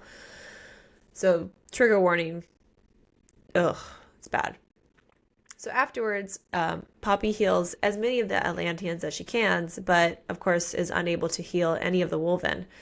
And this keeps coming up, which makes sense given like what happens at the end of the book where we see Delano and other Wolven die. But it makes us wonder, like, will Poppy eventually have this power later in the series? Like, I hope so. I think so too. I hope she does. But it's going to suck when it's like she can have it later and not now to like heal the like people Arden. she really, really loves. Like Arden and like Delano. And it's like, oh, but like that whole scene, which is like. It was gross. It was so gross to imagine. And it was so, I think she had such a great job like describing it. So I had like the clearest picture as I was reading it. And it was just, heartbreaking. It was like one of those. Really, honestly, yeah, like even like the worst parts was like the parents saying like, if you find my son, like here's his doll, or like here's his bear, here's like if you see this kid and this kid and this kid, and you're like everyone's shouting like their children's names, like that just is heavy. Yes. And she's like, I will find them. Didn't find them how we wanted to though, but I was thinking that like if this ever got made into a movie or a series, it's like one of the few scenes I definitely would not want to see. I could not. Like I just couldn't. I'd just be like, skip. I can't see that. It's too much. Like I know it happens and I'm just like. And I think the worst part is I think it is an important piece because I do think like they talk about how they couldn't find like the bottom of the temple. I do think it has something to do with like all the blood going down there to feed Colas and stuff. So I think there is an importance to it that we'll hopefully find out later in like a subsequent book. But I'm just like I don't want to read it. I don't want to see it. No. Okay. Well, Poppy's been doing a lot of things. So she starts to get dizzy, and Reaver, who is naked once again, but wearing like a sheet now. At least we have Reaver for comedic relief, you know? Very much so. He's okay, like, you should eat something. And I'm like, okay. Once again, nudity is completely fine, apparently. You could... Well, I don't think that's what he meant. I don't think that's what he meant, no. I think that would also probably piss off Casteel. Yeah, Casteel would not like that. No. Nope. No. He can share her with all Wolven, not with a dragon. Yeah, no. At least that's where he draws the line. Yeah. So when they go to get some food in the kitchen, and I just imagine like you have Reaver like wearing the sheet tied around his waist, Poppy's like exhausted, covered in blood, and they're just like sitting in like this kitchen, like on the floor eating ham, just going to town. And then we get like a few more things from our favorite cryptic dragon. He says that Nyktos is the true king of the realms, and I'm like, does that mean that Sarah is the true queen of the realms? Because we do learn at the end of A Shadow in the Ember that she is the queen. Yes. So Poppy trying to bring back the Wolven from the dead reminds him of the consort because she didn't like limitations either. And I'm like, oh, so you come by it naturally. Naturally. Stubbornness runs in the family. And we also know that she was stabby too. So it really is not Poppy's fault. No. So, it's in her genes. Nyktos would be conflicted over Poppy bringing people back to life because he would worry about the nature of things and how it alters the balance or the fairness. And I think that is like a and we see that kind of happen at the end. There's like an important piece to that. The consort, and this is why I love her, would weigh those concerns, toss them aside, and do it anyways. And I'm like, just like Poppy. Yeah, I see your Just point. like Poppy. I'm gonna do whatever the fuck I want anyways. Yeah. It's And like, then, thank you for your input, but I don't care. but I don't care. Someone died and they're my friend and I'd like them to come back. Then we get this little nugget that I think might be important because we don't know why the gods went to sleep or why the consort is still asleep. But he says the consort sleeps more deeply because it's the only way to stop her from doing something right she would regret because both of her sons were taken and she's furious enough to forget who she is and could cause harm that could not be undone. Called it. You so called it. Like, she's Right? gonna Like, burn the world. she's gonna burn the world down. Which, I mean, we're both mama bears. That's what we would do. 100%. 100% For my babies. would burn. Gonna come after you. Yeah. And then we learn that Iris must return home. I guess Malik should also return home. He doesn't actually say that. But also, probably. And that I also love at this point, Reaver keeps referring to Kieran as Poppy's Wolven. He's like, and your Wolven comes. And she was like, he's not my Wolven. And he was like, Yeah. But he is. Yes, he is. Yes, he is. Yeah, he is. So then Kieran arrives and he shares with her that Perry is injured and Delano's worried because you know that they're in loves. And he's hoping that Poppy will heal him. And she's like, of course I would. And then Reaver tells Kieran about Poppy being dizzy. And I was like, okay, so let me get this straight. You guys argue and like kind of hate each other. But you act alike and you also like to gang up on Poppy. Yeah, it's just like, you're like the same person. Yeah. And then we find when she goes to heal Perry that Delano has found Miss Willa's journal because like it was on the ship. Perry found it and Delano's been reading it. And I'm just like, this journal has to be in every book. I love this. I love this. I love it so much. We need our own copy of Miss Willa's journal. We do. I want to read it. But it's so cute because Perry and Delano are in love. And you're like, love. But Poppy then continues to struggle to sleep because naturally, like after everything she's seen the Ascended do, like how could you not have nightmares? And like how she's like reacted to Casteel's capture, it's been a really hard time for Poppy. So her strong feelings actually then cause Kieran to awaken and he shifts into his mortal form so he can hold her and you're like, oh. And then she makes him promise something. She's like, if I become seriously capable of this complete devastation and being like terrible that we've seen recently done by the Ascended, you need to entomb me. Like, you need to make sure I sleep and I don't hurt anyone. And of course, obviously, like Kieran's like not on board with this idea. And he's like, no, like we'll be able to help you. Like either myself or Casteel, like we will reach you. We will fix you. We will help you. And she's like, it might not work though. And she's like, and you know what? Casteel will never be able to agree to this, to entomb me. So I need you to do it. And he's begrudgingly agrees to do it. You're like, okay, you got a game plan. I hate it, but it's a game plan. So now it's time then for Poppy to meet the people of Oak Ambler. And Valen tells her that she doesn't have to be the one who talks to them. He's like, Kieran could do it. Like he's your advisor, or like Venetta can do it as your regent. But Poppy insists. She's like, I need to do it myself because I don't want anyone else to have to bear those marks because, you know, it's a hard one. But anyone notice like there's a lot of talk about bearing marks in this book, which is the exact same language that Nyktos used in A Shadow in the Ember when talking about killing someone. Like, it leaves a mark on you. So I wonder, like, is there something bigger in that? Like, do those marks, like, actually, like, manifest into physical content? Or, like, I don't know. So the night before leaving Carcedonia, Poppy, Kieran, and Valen talk about the plan to rescue Casteel, which is not really that well thought out. So it's more like a Yellowstone kind of a style, and they're like, fuck it, we'll figure it out when we get there. You're like, yeah, because that's going to go well, right? Okay. But during the conversation, Poppy thinks of how she needs a magical way to find Casteel, which then reminds her of Sven and his knowledge of primal magic. So Sven has read all about old spells to locate missing items, which I'm like, I secretly love all of this right here. I'm like, oh, witchcraft. But he's like, I need some liquor to remember it though. And it's like, okay, here's a jug of something. But like once he remembers it, it's like actually really easy. It's like, okay, dude. He's like, you just need a piece of parchment to write on, and then the blood that the item belongs to. He's like, oh, and you need another cherished item belonging to that same person. But the blood doesn't have to come directly from Casteel. It could come from like anyone who's fed on him or like a relative. They're all like, okay, well, I think we can make that happen. But very interesting. Very interesting. Like, seems super simple. Yeah. And then we get a major shocker, which is Tawny has arrived at the gates with Gianna, who keeps coming back. Oh, Gianna. Like, Gianna. She better play like an actual role that's helpful. I don't know.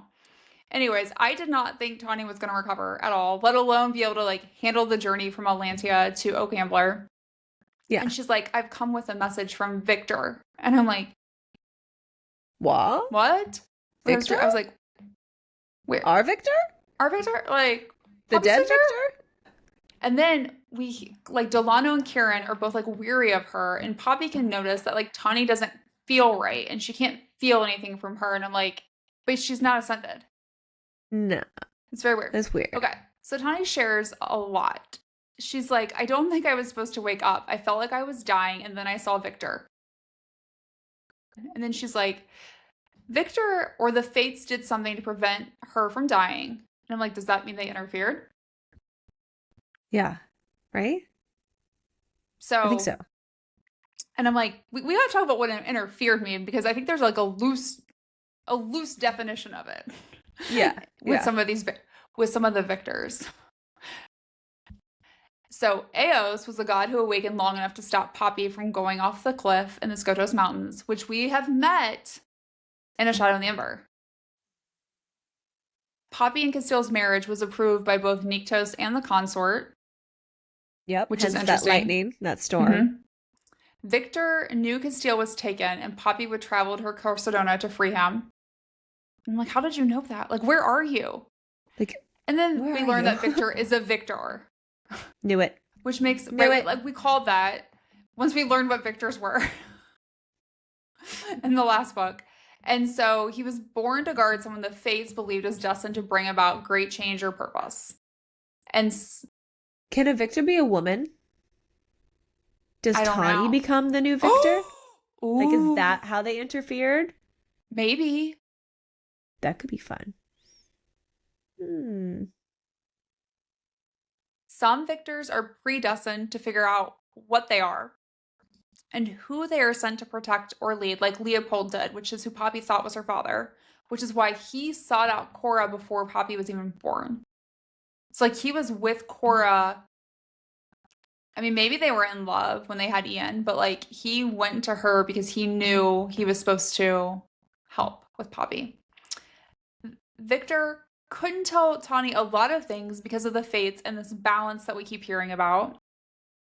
Victor wanted to tell Poppy that he was proud of her, which is like one thing we know like at the end of the first book. And then he also told Tawny about the prophecy that the goddess Penelope spoke about, and that Poppy didn't know the entire prophecy. And I'm like, which we've also been told aren't real. So I have lots of questions. Yeah. So the prophecy mentions a first daughter fated for a once promised king, and a second daughter, the other half of the future king. Together they will remake the realms. And when I read this, I was like, wait, what? Yeah, you're like, what? Okay, first daughter, meaning Poppy's sister? Well, we didn't know that at the time. We didn't know it at the time, but now we know it. We're like, okay, first daughter was her sister. Once promised king, right? Like it starts to make sense. Yeah, second daughter, which is Poppy. Other half of the future king, Casteel. Casteel, right. And I'm just like, together. So the foursome. It's a foursome. Unlike the joining, which is a threesome. So, and then Tawny says she has one more thing to tell Poppy from Victor, but she can only tell her alone. And Kieran's like, absolutely not. Yeah. And she's like, Kieran will be fine. It'll be fine. Be fine. Just go over And there. there was a point that I was like, Kieran, it probably will not be fine. Yeah, no, but you should probably stay. You should But probably say. but he's like, okay. But he agrees, right? Apparently, the consort's name cannot be repeated in the mortal realms because her name means power, and that to speak it is to bring the stars from the skies and topple the mountains into the sea. And I'm like, that does not sound great. But only when spoken by the one born as she and of a great primal power. And I'm like, that doesn't make sense to me at the time. And it doesn't make sense to Poppy because, like, she still doesn't believe she's a primal god at the like at this point, right? Right, And yeah. then she says Poppy already knows the consort's name. And Poppy's like, I have no idea why Victor would think that. Yeah. Yeah. Like, why? I don't know. So very cryptic. So then it's time for Poppy, Kieran, and Reaver in his human form wearing clothes because a naked person walking around is not good. Leave I mind him Gambler. if he was still in the sheet though. Right? He doesn't have to put clothes on. He can just be in the sheet. It's okay. Other people might have noticed that though. I've been like, why are you wandering around in a sheet? You just like put it on like a toga. Okay. That's right. I just imagined he like kind of took it and like tied it like a sarong around his waist. Probably. He doesn't seem like he would care that much to like perfect the knots to make it into a toga. Like, and it doesn't really cover him. And as he moves his legs, like different things, you know what I mean? Like that's what I envisioned. Yeah. We spent a lot of time envisioning this. Probably too much. So they leave Gambler to head towards the capital to rescue Casteel while everyone else kind of continues on with the plan of like taking the different cities. So now we go back to Casteel's point of view. He is asleep and he's back in the cavern, but Poppy isn't there. And all of his feelings of being unworthy of Poppy come rushing back, which is just so sad. But then, in his dream, Poppy shows up in the cavern again and he's just overcome with love for her. But here's what we learn while they're together. So Casteel knows Poppy's a goddess. He's like, duh. He's like, Malek was a god, so you're a goddess. And Poppy shares that Malek isn't her father, but that cave cat, Iris, actually is. And that surprises Casteel. He's like, what? But Casteel is then worried about Poppy. And she's like, it's okay. Like, I'm all right. Like, no worries. Assures him everything's fine. Like, I got Kieran. We're good. And Poppy tells him, like, by the way, I'm coming for you with Kieran and Reaver. And, like, we're close to Three Rivers, so we're going to get you soon. And she tells him about how Kieran and Reaver act towards each other, which is important information to share. And Casteel shares that he's underground, probably in some kind of tunnel system. And then he tells her, he's like, by the way, I'm pretty sure, like, Isbeth is a demi. And then it's all over. It wakes up. It's like they're separated again. And we go back to Poppy's point of view, and she immediately talks to Reaver and Kieran about this after waking up to like share with them, like, by the way, I just found out like Isbeth is a demigod. Like, and it's so rare that Reaver is like, I've never even seen one before. He's like, but you know what? They can be killed the same way a god can be killed. So we're like, she is not invincible. We can still kill that bitch, which is good news. Excellent. Because it's going to happen. Yes, it's going to happen. At this point, I was like, she better die in this book. Oh, she better die. So we switch back to Casteel's POV again, and Isbeth, the Blood Queen, and Callum have come to see him again. And he mentions, and this is like one of my favorite scenes because he's like poking the bear. And he's like, I saw a cave cat at Gambler. And Isbeth is like, kind of like alarmed. And she says, like, he's like, well, where is he? And she's like, where Poppy saw him as a child on her way for a castle. And I'm like, is he though? Is that where he's at? Like, where is he now? Also, why did you take him to Gambler? Yeah, right? That's so random. That's so random. Anyways, he continues to like antagonize Isbeth, leading her to attack him. But he's like smart because he's playing this out because he uses a sharpened bone ready to stab her. And he only misses her heart by a small amount. And I'm like, she's a demi. You know this. It's not going to kill her. Yeah. But like, it does but it's still fun. It's still fun. It makes him feel good. And then she tells him, like, I need you alive, so I'm not going to kill you. I'm just going to bring you, like, close to death. It'll be fine. It'll be fine. Mostly dead. You'll only be mostly dead. But I need you alive. So then Callum says that Casteel needs blood because his eyes are nearly black. And then he basically holds Casteel down and pours blood down his throat, which is, like, good and bad because apparently it's, like, not enough to make Casteel feel better. but enough to prevent him from turning into an animal. But then also like tortures him because like he's had some, so it like intensifies his need for blood. It's almost like another way to torture him, I guess, in a lot of ways. And then Isbeth says something really interesting. I'm just dying every time you say Isbeth. I'm like, yeah. Because she is, right? Yeah. Is that she never wanted to be a primal because they have to be weakened first, and love can be weaponized to weaken a primal, and that a primal could be born to the mortal realm. So I was like, okay, so we know from A Shadow in the Ember that Sarah was taught if she could get the primal of death to fall in love with her, that would weaken him and she could allowing her to kill him. Then it made me think, okay, Poppy is going to be weakened because of her love for Casteel. And Kieran. And Kieran. She loves and both. Just the people and the woven, like just so many people, so many things. And then we learned that a primal can be born to the mortal realm because we've seen two now, Sarah and Poppy. Mm-hmm. It was just like maybe that's why Isbeth is such a bitch, because she like love is a weakness, so that's why she never allowed herself to love. But she did fall in love. She loved Malik, and that was a weakness. It was a weakness, and I mean, look what happened to her. Mm-hmm. Mm-hmm. So let me get back to Poppy's point of view. She's in the Blood Forest with Kieran and Reaver, which, by the way, this little pause, I got when I was on vacation. I was at a bookstore and I got this cute little like art thing, and it's like literally like a window into this world where it's a picture of a wolven in the Blood Forest. So I just want to like share that really quick because it's like so cute. So cool. That's so cool. Yeah, it's the Bookish bookshop in like Arizona, like Mesa, Arizona. So anyway, that was cool. So I'm like, I'm adding that to my collection. So Poppy's in the Blood Forest with Kieran and Reaver, and she's starting to get hungry, meaning she's got to feed. And she's feeling super awkward about the idea of feeding him Kieran because, you know, the reaction she normally has with Casteel. She's like, I'm going to get all hot and bothered. And she's like, I don't want to do that to, you know, my friend. And she admits that to Kieran, and she's like, I gotta feed. And he's like, hey, you know what? I'm really proud of you for being honest, because I legit was worried you were gonna wait until you were weakened or like worse. And he's like, same, Kieran, same. Okay. So we don't want that for her. So we're like, okay. She does feed from Kieran, and she's able to see some of his memories during this time, which is like really interesting. I'm like, okay, you can like get into his brain. She starts to see like this super cute image of like him and Casteel as children, and then it switches to like a little memory of Kieran watching Poppy and Casteel get frisky on the beach at that woven wedding. It's like, oh, you were watching too? Okay. Mm-hmm.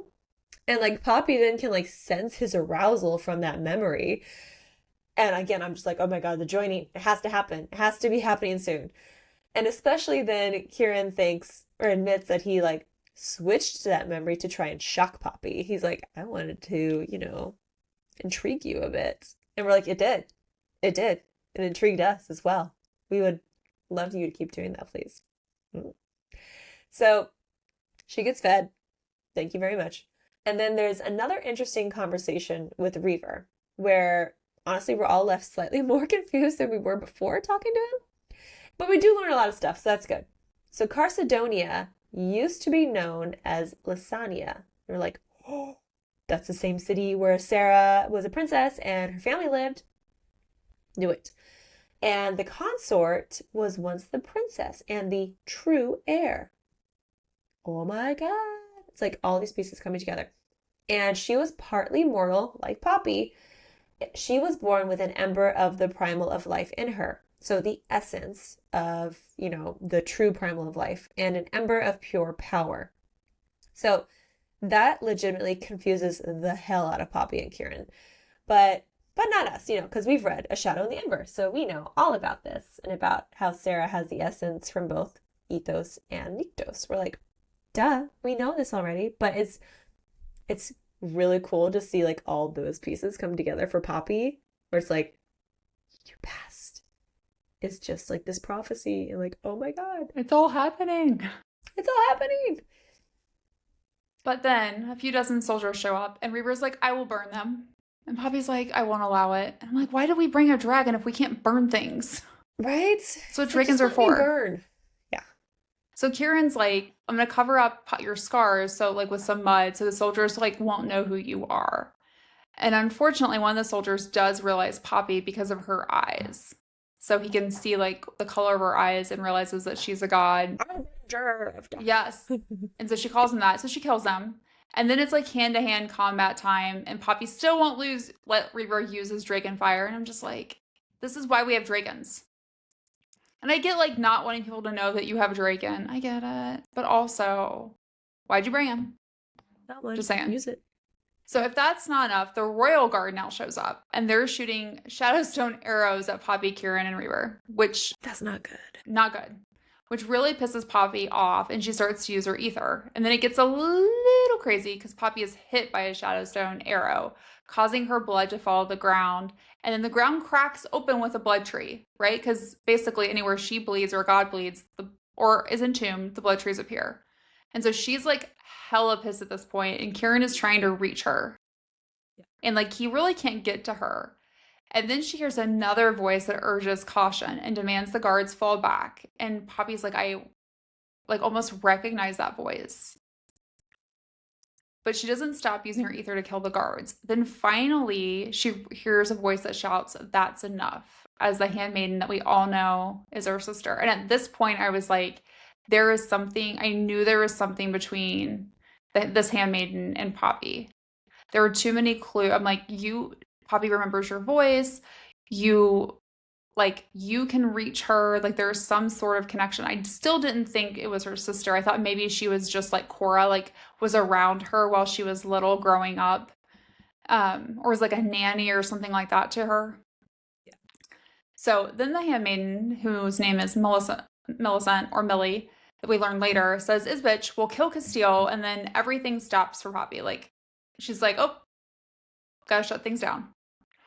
And so when I was reading through this scene a second time, it became really clear how well Millie knew how Isbeth, her like warp mind works. It's like a breadcrumb for like who she turns out to be, because she mentions that like she knew Poppy would come in through like the tunnels and stuff because that's what she would do, and how like she's like, I'm Isbeth's favorite after you. Like there were so many little clues, right? That I was like, okay, there's something, like you are someone. And it was just really, really obvious when you reread it. At first I was like, oh, she's like a nanny, or she's like the favorite handmaiden. Did not think it was her sister at first. So she's like, I'm going to escort you to Carcedona, where you'll meet with Isbeth, and you'll be a guest since you're the daughter of the queen and a god. And plus whoever comes with you will be treated with the utmost respect. And I was like, this sounds like a trap. Sounds like a trap. Sounds like a trap. There is no way Isbeth would treat her like a guest. But like, I was wrong. She weirdly does. It's all sorts of fucked up. Like, I don't even know what to say about it. But I was just like, don't go, Poppy. And she goes, and it's weirdly okay. Kind of. Yeah. Yeah. But then like right when it looks like Poppy is going to agree to go with the handmaiden, she collapses. Because that Shadowstone arrow that she got hit with, like, it knocks her out. So she's completely out of it. She has a nightmare of when her family was attacked, and we learn even more here. So the Dark One, who we learn later in the book is Malik, says, I see her. I see her staring back at me, which likely refers to the consort, perhaps? And, like, maybe that plays a role in, like, why he can't kill Poppy. You know, he's like, I can't do that. So there are these like gray and like dull things filling the chamber with mentions of like sharp teeth and like bony cold fingers. She also remembers something like wet and smelly, and I'm like, is that a reference to the Germs? Like, ew. Like rather than Craven, like we originally thought. And we learned that Leopold there was Poppy's victor in that instance. So we're like, okay, so Leopold was a victor, and then later Victor was a victor. It's just interesting. So, especially since people are only supposed to have one victor. Right? But maybe she gets to have many, I think obviously. she does. I think she's that important. Maybe, again, like Tawny becomes a victor. I don't know. I'm going to hang on to that theory. That could be real. Who knows? So she also feels like now like she's floating around, but like her body isn't. And like everything smells like lilacs, which we know is like good, not bad. Stale lilacs, bad. Good lilacs, good. But she's like, someone else is here with her in the void. And she has like a different kind of darkness then. And she hears a rhyme, like that same possible rhyme, like from before, the whole like pick a poppy, you know? And it's possible that like while she's dying, she like somehow, like, is she dying? But she does wake up. That's good. So I'm like, okay, she's not dead. She's alive. That's good. She finds Kieran at her bedside and learns that the arrow that she got hit with had a toxin that the handmaiden Millie said would only leave her unconscious for a few days. And you're like, okay, I don't trust you. So, you know, Kieran's like, I'm going to give Poppy some of my blood because I don't know this chick. She also realizes then that she's being kept in her old room in Wayfair Castle. And it's like, ooh, Poppy, you're not going to like that. So then Millie, shows up to tell Poppy that New Haven and Whitebridge have fallen under Atlantean control, with 3 rivers, except, you know, they're expected to fall any minute now. And that the queen wants to see Poppy, and Poppy legit refuses to wear this gown that, like, the queen has brought for her. She's like, no, I've always worn a white gown. Like, I'm not doing that again. I'm not falling into those steps. And instead is like, I'll wear what I'm wearing right now, which is like really yucky beat up stuff, or I'm going to go naked. So Millie's like, ugh, fine. And like she goes to go get Poppy like one of her own outfits to wear, which she's like, this is going to annoy the queen, but whatever. And Poppy's like, great. I love it. Let's do it. Let's piss her off. So Poppy gets changed. Her, Kieran, and Reaver are taken to the Great Hall, where there's like a ton of Ascended gathered all along. Like Isbeth is there, Malik is there, and you get to see Isbeth lie right to everyone's faces about how the Atlantean armies are taking the cities and saying that they're just killing all these innocent people. We're like, no, that's not happening. Like, they're taking the cities, but they're not killing anyone. Not innocent people anyway. So, and then Isbeth is using this like old prophecy as like a verbal weapon, which starts to bring Poppy's ether, and like faint cracks start to appear in the marble until she can like calm herself down. And it's like Isbeth is just poking the bear, the poppy bear. The poppy She's bear. poking the poppy bear. And it's like, girl, you stop that. We need to calm down. Calm down. Ugh. So then she comes over with Malik to talk to Poppy, Kieran, and Reaver, and it goes like as productive as one could imagine. Yeah, right. So one thing that we do see is Poppy uses her powers to sense emotions and forces herself through Malik's shields. And the description of it reminded me when Tarek does it to Sarah at the end of A Shadow in the Ember. Like that same kind of like Sarah had that, like it was just very traumatic and painful for her. We kind of see the same thing with Malik. And she senses shame and sorrow, fear that has grown into an ever-present panic, which is like a major breadcrumb indicating like he's not as on board with what Isbeth is doing as he's like led on that we thought at the end of the previous book. Yeah. So then she's like, I want to see Casteel, my father. And Isbeth was like, pick one. Obviously, Poppy's going to choose Casteel. Obviously. But Kieran and Reaver can't go with her. And there's also this like interesting reaction between Reaver and Callum at the time that I didn't notice when I first read it, but when I went back the second time, Callum mentions he hasn't felt such power in a long time. And Reaver's like, how long? And because he's saying that about Poppy, like I haven't felt such power in a long time. And Reaver's like, how long? So clearly, like at this point, Reaver suspects that Callum is more than just the gold reverend. I mean, he doesn't tell anyone this clearly. Yeah. It's just like, Yeah. So then when Poppy finally sees Casteel, he's in, oh God, it was so hard to read, really rough shape. He's like in bloodlust. He doesn't even recognize Poppy because of it. She has to use her powers to like channel every happy moment that she has into him to kind of bring him back from the brink. And this is kind of like the first of two scenes that we see in the book of where he's kind of like in that bloodlust. But Yeah. And it's so sad because then, okay, we get to Casteel's point of view, and he's like, super glad to see Poppy, but like also recognizes like this isn't a rescue, unfortunately, because like Callum's here, Millie's here, like Isbeth is here, like this isn't gonna be what I hope it is. And Poppy wants Casteel to feed from her. And he's like, it's better if I don't because I can't trust myself. Like, given the bloodlust I'm in, he's like, I don't want to take a chance at like weakening you because you're going to need your full power for what's coming. Like, this is a trap, he suspects as well, And Isbeth won't let Poppy stay with Casteel and won't let Casteel go with Poppy. So Casteel has to be the one to tell her, like, it's okay, you can go. Like, I love you. I'll love you always and forever. Like, what's written on their wedding rings. And it's just like a sad little moment because it's like she comes so far to like rescue him and she's like within the grasp, like literally holding him. And it's like, yeah, I have to leave you here. Again. And then we get back to Poppy's point of view and she gets to stab Callum. Yay! He's being an asshole, but he doesn't die. He's revenant. But she gets, I feel like, her little stabbiness in there, just like she used to stab Casteel. Just be like, you know what? I need to do this to make me feel better. Stabs Callum. But Callum, Revenant can't die. And just to mindfuck Poppy just a little bit here, Isbeth says Poppy has her father's eyes because when Poppy gets angry, the essence becomes more visible, just like her father's. It's like, why? Why would you so say rude. that? Why would you say that? Ugh. So mean. Right? Ugh. During this conversation between Poppy and Isbeth, we learn more about Eurus. So he came to Isbeth almost 200 years ago. So this is like another little piece of time. We still don't know, like, we know it's been at least 200 years. Yeah. After the war had ended looking for his brother, the Draken with him could sense Malik's blood, likely related to the fact that Malik had ascended her, so she has like some of his blood in her.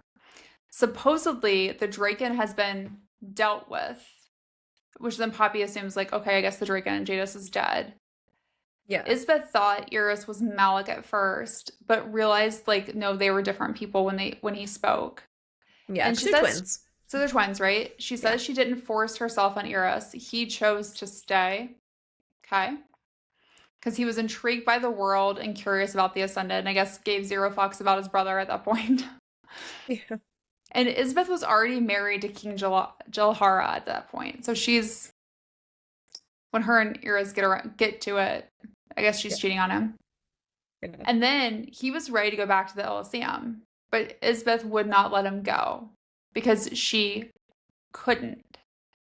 And I'm like, what does that mean? Why couldn't you let him go? Yeah. Like you're so much in love with the image of your ex, which, yeah, but still. Or does it have to do with like, did something happen between like when Eurus came to Carcedona and when he wanted to leave and then when Poppy was born? Like, was there something like, did Colas come into the picture at some point? Like, how did she learn about Colas, right? Yeah. Because theoretically, if she knew that she needed Poppy or Millie to be born, I would have thought they would have been born like sooner than 20 or however many years ago, right? Yeah. Yeah. Okay. So when Eurus and Isbeth came together to make Poppy, he wasn't forced either time. And I'm like, breadcrumb, 2 children. Either time. Yep. Either time. Although when I read it the first time, I was like, oh, they've had sex twice. That's how I read it. Yeah. It's like, and then I was also like, way to go. That's like really good odds. Yeah. Good for you. So good for you. And Isbeth wanted a strong child. And it was lust and hatred for Eurus. He did try and kill her afterwards. I'm like, that sounds like hate sex. Hate sex. You had hate sex twice. Which sometimes can be good sex, but... But also... Is it good for him if he tries to kill her afterwards? Maybe? Yeah, that part's not so good. Well... That's not great. Yeah. And then whatever Alona did to intern Malik severed the heartmate connection. And then this is where I wondered, is it possible they weren't actually heartmates at all? They were just lust mates. Right? Like, how do we know they were heartmates? Is that why Nyktos wouldn't let them do the heartmate trials? Because they weren't actually heartmates? Yeah. Yeah. Like, how do you know like you're really someone's heartmate? Yes, like you can say you're a heartmate as long as you want, until you're blue in the face. But like, unless you can walk in each other's dreams, probably not. Yeah. And like Eris isn't there, so I don't necessarily believe anything this woman says. Yeah. And she said she needed Eris to make the revenants, which is why she won't let him go back to the Elysium. And he would get his strength back if he went back to the Elysium, which we know is true. And then she was surprised that Poppy knew anything about Colas. Yeah. Then there are these marks similar to what Poppy saw with the Dead Bones clan that are borrowed magic designed to keep things in or out, which has to be referencing Colas again. But I'm also like, why are the marks related to the creepy Dead Bones clan? Because I kept wondering why that group existed in the last book, because it was like a really short kind of like scene with them. But then this time it's bringing up these marks. I'm like, there has to be something in a future book that deals with this. God, I really hope not, because Yeah. They're so creepy. they were so creepy and gross. Also did not love the priests with the snakes inside of them. I know that's gonna come back, but I hate it. I hate the idea of it. Anything with snakes, no. Ugh. No thanks. Okay, so then we go back to Casteel's point of view, and he's already starting to struggle with his bloodlust again. And Millie shows up in his cell in the weirdest way, but we learn a lot from her. We're just like, girl, you're a little crazy too. Like, the apple doesn't fall far from the tree in that sense. She starts just bathing, like washing her hair in front of Casteel. And you're like, why? But she's like removing the paint and hair dye that's like on her and stuff so that Casteel could see what she really looks like, which she's like the spitting image of Poppy. And you're like, what? How do you look like Poppy? This is crazy. So Millie then tells them that she is the first daughter, the one that was never meant to be, technically. And she confirms that she's Poppy's full-blooded sister. So like she's not a god. It's like, wait, what? So Isbeth and Iris had another daughter before Poppy. So Poppy is a second daughter. You're like, hence the whole Where he mine got was ether. like exploding. Yeah, I was like, wait, I need to cross-reference all these things. I'm like, okay, Poppy's a second daughter, second sons and daughters. What happens to them? Like I was exploding. I think I texted you that. I was like, oh my God, what is happening? So Millie's not a god. Isbeth took Casteel the first time and kept Malik because she needed someone from a strong Atlantean bloodline to help Poppy through her ascension to make sure she didn't fail. So Isbeth waited then until Poppy was going through the culling and is now waiting again to Poppy to finish the culling. So when Poppy does finish her culling, Poppy will supposedly then give Isbeth what she's wanted since she's learned that her son was dead, which is revenge against everyone. So like really important that Poppy finishes her culling. And you're like, oh no. But she'll know when it happens too, remember? Because we was like, you'll know it. Yeah, and you're like, oh shit, that's not good. This is not good. Because remember, Isbeth is really pissed, wants revenge, who wants to remake the realms and restore them to the way they were before the first Atlanteans were created. And like that's back when like mortals were like subservient to the gods and the primals. And like doing this is going to completely destroy the Elysium and completely destroy the mortal realm. So I'm like, you're starting the world over again? This sounds horrible. This is a bad idea. This is not good. And Millie believes that Isbeth is going to succeed because Casteel will eventually fail at killing Poppy. He's like, either she will die in his arms or drown the realms in blood. You're like, so I have to kill my wife? And if I don't, everybody is fucked. I didn't love that. Didn't love that. I Casteel didn't love that. No. He's like, she's gonna succeed. Like Isbeth's gonna get her way because you're the only one who can kill her. Because remember, love is her only weakness. Only Casteel can kill Poppy and prevent this from happening. I'm like, well, that's a really shitty situation. I like hate everything about it. I hate it here. I want to leave this planet. I don't like this. To not like, I was just like, what? Like, this poor man is chained up, is in like close to bloodlust. You just told him his wife has a secret sister she doesn't know about who happens to be a revenant. She already has a crazy mom. She already knows she's a queen and a god. And now you're saying like she's gonna destroy the realm, both realms, and you might have to kill her, or she'll kill everyone. Cool. Sounds great. Sounds great. And I lost a finger. And you have no finger. It'll be fine. Just a normal Tuesday for Casteel, you know? Right. So we switch back to Poppy's POV, and she's like, at this point, she realizes, like, we've got to get out of the castle. And I'm like, yes. No shit, Sherlock. No shit. Get out of like, there. Oh my God.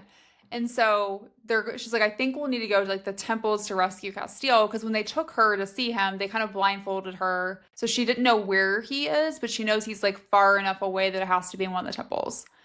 So she's like, okay, I gotta have to come up with a plan and a distraction. I'm like, I hope it's better than your plan of getting into the castle, which was like, fuck it, we'll figure it out, because that's not went well. No. So we switch back to Casteel's POV, and Callum shows up again and says something very interesting, because there's something going on with this man. He says love has only stopped death once, between Nyktos and the consort, which I think is alluding to what we learned at the end of A Shadow in the Ember, right? Is that like Sarah learns she's going to die because the only thing that could stop her would be for the person, Nyktos, to ascend her and to love her. And I'm like, okay, so does that mean he does it based on what like he's saying? Yeah. And then Callum says, like, you should have had fled from Poppy when you had the chance. Because then Callum, for no fucking reason, stabs him in the chest with a dagger. And I'm like, why did he do that? Why, Callum? Why? That's just rude. I have lots of questions about this. Chained up. Like he's already literally stabbing somebody when they're down. Right? Like, what did he do to deserve it? Yes, I think he does.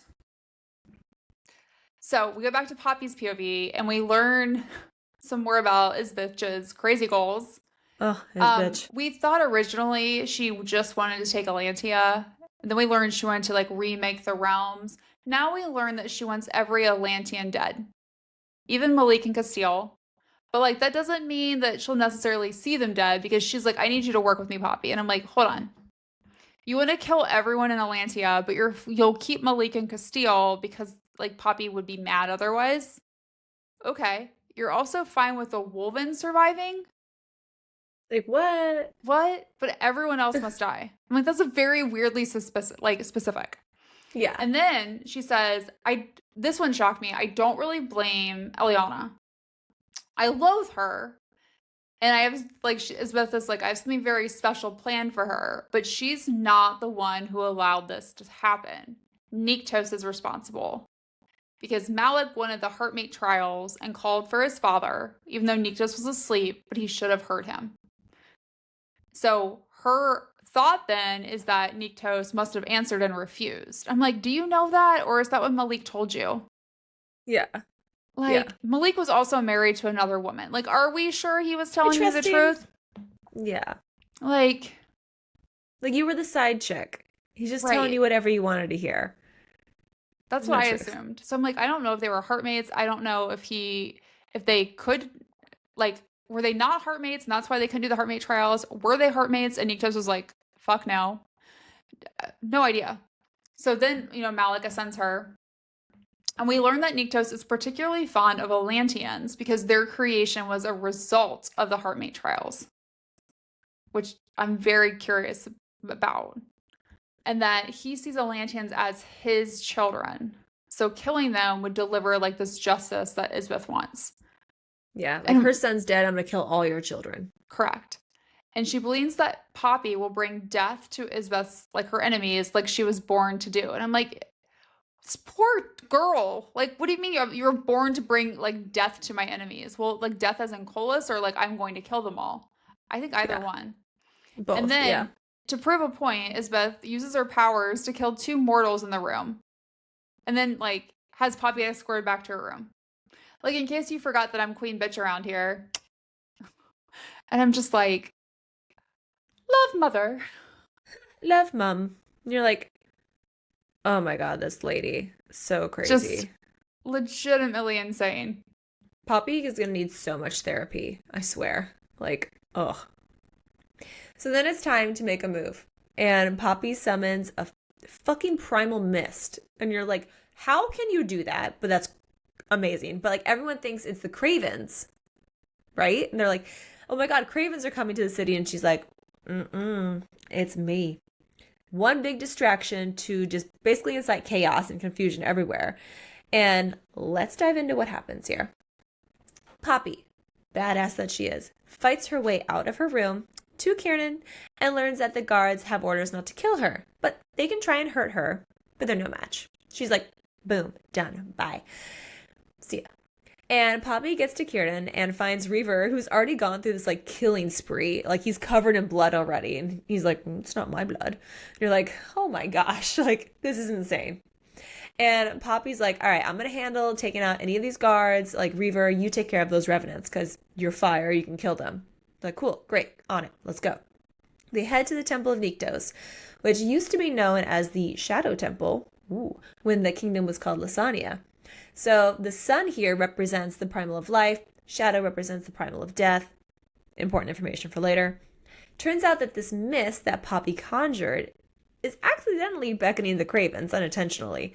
Because it's like, basically like the Cravens are sitting around, you know, and they just see some mist like, oh, that's our cue. That's our bat signal. We gotta go. The Craven signal. Yeah. So that then begs the question, like, do they just follow wherever the mist goes? Like, can someone else summon it? Like, yeah, how is it being created now? Yeah, like exactly. Like when it was happening before she summoned it, was someone else summoning it? Well, because that's interesting that you say that because it's referred to in the book as the primal mist with like the P capitalized, which obviously is because she's a primal, but then would also make me believe that it is someone else creating it. Yeah, like who else has the same power that's like around? Interesting. So basically they should keep the guards occupied. You know, like, okay, the guards are busy with that. We're good. They get to enter the temple and the unlit candles that are there just roar to life and just like fire. And Reaver's like, that's because Poppy carries the blood of the primal in her. And it's just reacting to Poppy's presence and the essence that's left inside of her. Poppy's like, all right, well, that's interesting. Let's try this spell that we got from Lord Sven when Malik suddenly shows up. So Malik is there to take them to Casteel and to then help them get out of the city. Not sure if I trust him though. Like I didn't at this point. I was like, like you're a bit shady. You kind of done some shady shit. Like I don't know, buddy. But you're like, okay. And he's just like, you know what? I don't want Casteel to be anywhere near the city. He's like, I want to get my brother out. He admits that he's gonna be there because of Millie. And he's like, Poppy was right. It's like, yeah, I like her. She's my heartmate. I love her. Like, I'm gonna stay. And like that's why he stayed there and like has done so many unimaginable things that he's like, you know what? You will never know the bad stuff that I did, but I did it for love because we all do crazy shit when we're in love. So Poppy then is like, okay, like I believe you, I guess. And they basically get led to Casteel. And he's like, but you know what? If you betray me, I'm gonna kill you myself. Like, I made a promise to your own father that I would do that. So don't test me, buddy. I will kill you. So Malik doesn't help Casteel escape before because he was in bad shape. And he's like, you have been found. And he's like, I can't leave Millie here. Like, not even for Casteel. He's like, I can't do that. So Malik runs into Callum before the mist. And he was saying these things about Casteel. So Malik knew he needed to go check on Casteel. He's like, I know this is going to be bad trouble. Casteel is literally in really bad shape, like way worse than last time. Poppy like barely recognizes him because he's literally like as pale as a craven. His eyes are like pitch black, jagged hole in his chest. Thanks, Callum. And just like literally in the worst state he could ever be in. So Kieran prevents Poppy from going to Casteel because he's like, Casteel's gonna jump up and hurt you, like, and that's gonna hurt all of us. So they decide just to like knock him out so they can just like kind of like drag him out of the cell and get him somewhere safe and like get him fed because like he's gonna need a lot of feedings, but like we can't do that right here. He's gonna be too animalistic right now. So they get to leave the cell, and right after they leave, Poppy's just like, fuck this place, brings down the ceiling so that no one can ever be kept there again. She's just like, yes, this place is going bye-bye. Bye-bye. And you're like, good for you, Poppy. I'm glad that You did this. Very smart. So then Malik takes them to a friend's house. I'm like, how are you making friends? Like, I have a lot of questions. I'm gonna need like another book on like what the fuck Malik has been up to. Yeah, Because I yeah. have questions. So, Blaze and Clarissa, they're the owners of this house. They're also dissenters. This is like the first time we've kind of heard of the dissenters again. Yeah. It's been a while. And it's been a while. And they call Malik Elan? Elon? Elian? Elian? A lion? Elian? I don't know. They call him by his middle name. Yeah. Because they don't really know who he is. So they don't know he is the Prince of Valentia. And so while Kiernan and Malik hold Casteel, Poppy uses her ether to try and calm him down and heal his chest wounds. And then Casteel is like kind of like awake and not as animalistic. But he refuses to feed from Poppy until Poppy like cuts her wrists, and then as soon as he smells his like her blood, like and begs him to feed, and then he does. And then it turns into from like bloodlust into a different kind of lust. And yeah, and Kieran like has to pull Casteel back a little bit, and then we get to hear one of the hottest lines of this book so far from Casteel, like up until that point. So like after he feeds from her and like they're both like super turned on, he's like, I can't feel your mouth on mine. If I do, I'm going to fuck you. I'm going to get so deep inside you that there will be no part of you I don't reach. Right here, right now. It doesn't matter who is in this chamber. It's already taking everything in me not to be inside you. And I'm like, oh my damn. Oh my God. Woo. Like, but like the man has like some self-control. He's like, just do not put your mouth on me right now. Like, I need a minute. Probably I need a minute. Unless you want Kieran and Reaver to see us like going at it, I need a minute. So Reaver like works his Draken magic on the chains, and then Casteel's like, everyone get the fuck out. Mm-hmm. And then we get some incredibly hot sex that we're gonna talk about later, because apparently killing people turns Casteel on. Seeing King Jalara's head as a gift from Poppy turns him on, and so does apparently almost dying of bloodlust. And then we've heard Casteel say before, like in the third book, The Crown of Gilded Bones, that he's like, I'm still in control, Poppy. He finally is not in control, and I'm like, hallelujah. We're gonna talk about it. It was so good, so good. Wild sex. Wild hot sex. I just got goosebumps. Right? It was like just very nice. Very nice. So we switch back to like Casteel's POV, and he like notices that Poppy has like physical changes, and there's like this stillness about her, and I'm like, well, it's because she just had an orgasm. Normally she's very not still. Yeah, she's very happy right now. She's satiated. Yes. And so he's like no longer in bloodlust, but he's really triggered by like the darkness or bathing because of what happened in the dungeon. And so Poppy's like presence really helps him through those times. And then this is when she tells him that she does have to feed. She fed from Kieran, and Casteel's like, good, like I'm glad, like it was him, he would make you safe. And he's like, but I wouldn't be upset with you if you fed from anyone else. Sure. And he's like, well, not a meal. A meal wouldn't get the same treatment. Like, no. Yeah. Yeah. I mean, anyone. It's like he says, like, I like anyone. And then he like thinks about it, and he's like, but like not anyone. Maybe not that guy. Maybe not that guy. And I think in reality, I think he means like literally no one besides me or Kieran. As I think what he really He's trying means. to play it cool. He's trying to play it cool. Like, he's trying to be like not jealous. He's jealous. It's fine. So, and then so Poppy's been wearing like his wedding ring right around this chain around her neck. And Casteel's like, I want to wear my ring. I'll wear it anywhere you want. And so like I assumed like on, I don't know, one of your other 9 fingers. But no, because he's like, I mean, I could get it pierced on my cock. And I'm like, tell us more, Casteel, please. Like, is that a chapter in Willow's book? Right. How do you know about this?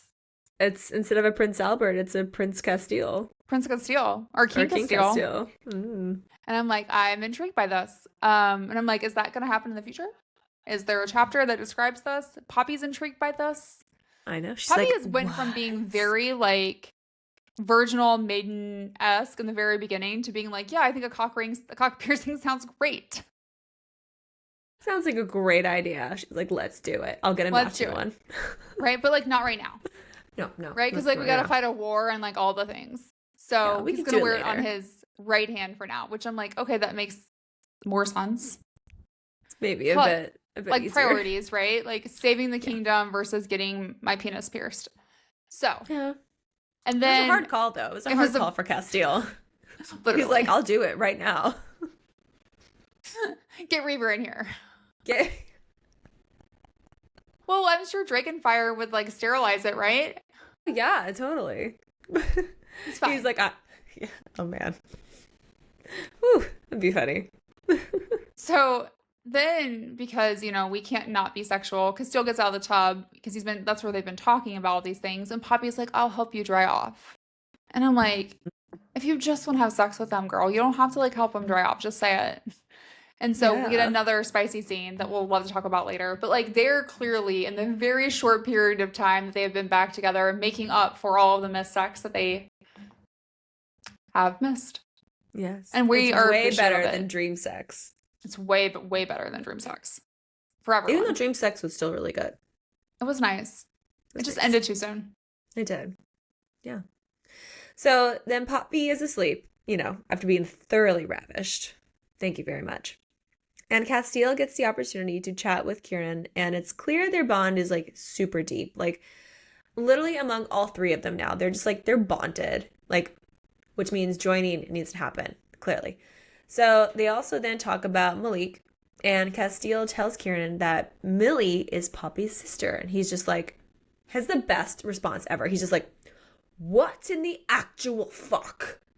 What do you mean? And you're like, I know, Kieran. I feel the same way. Like, what? So Casteel thinks that Millie didn't survive the culling because originally, like, that whole thing had to happen, and like her ascension into godhood, like, she wasn't going to survive.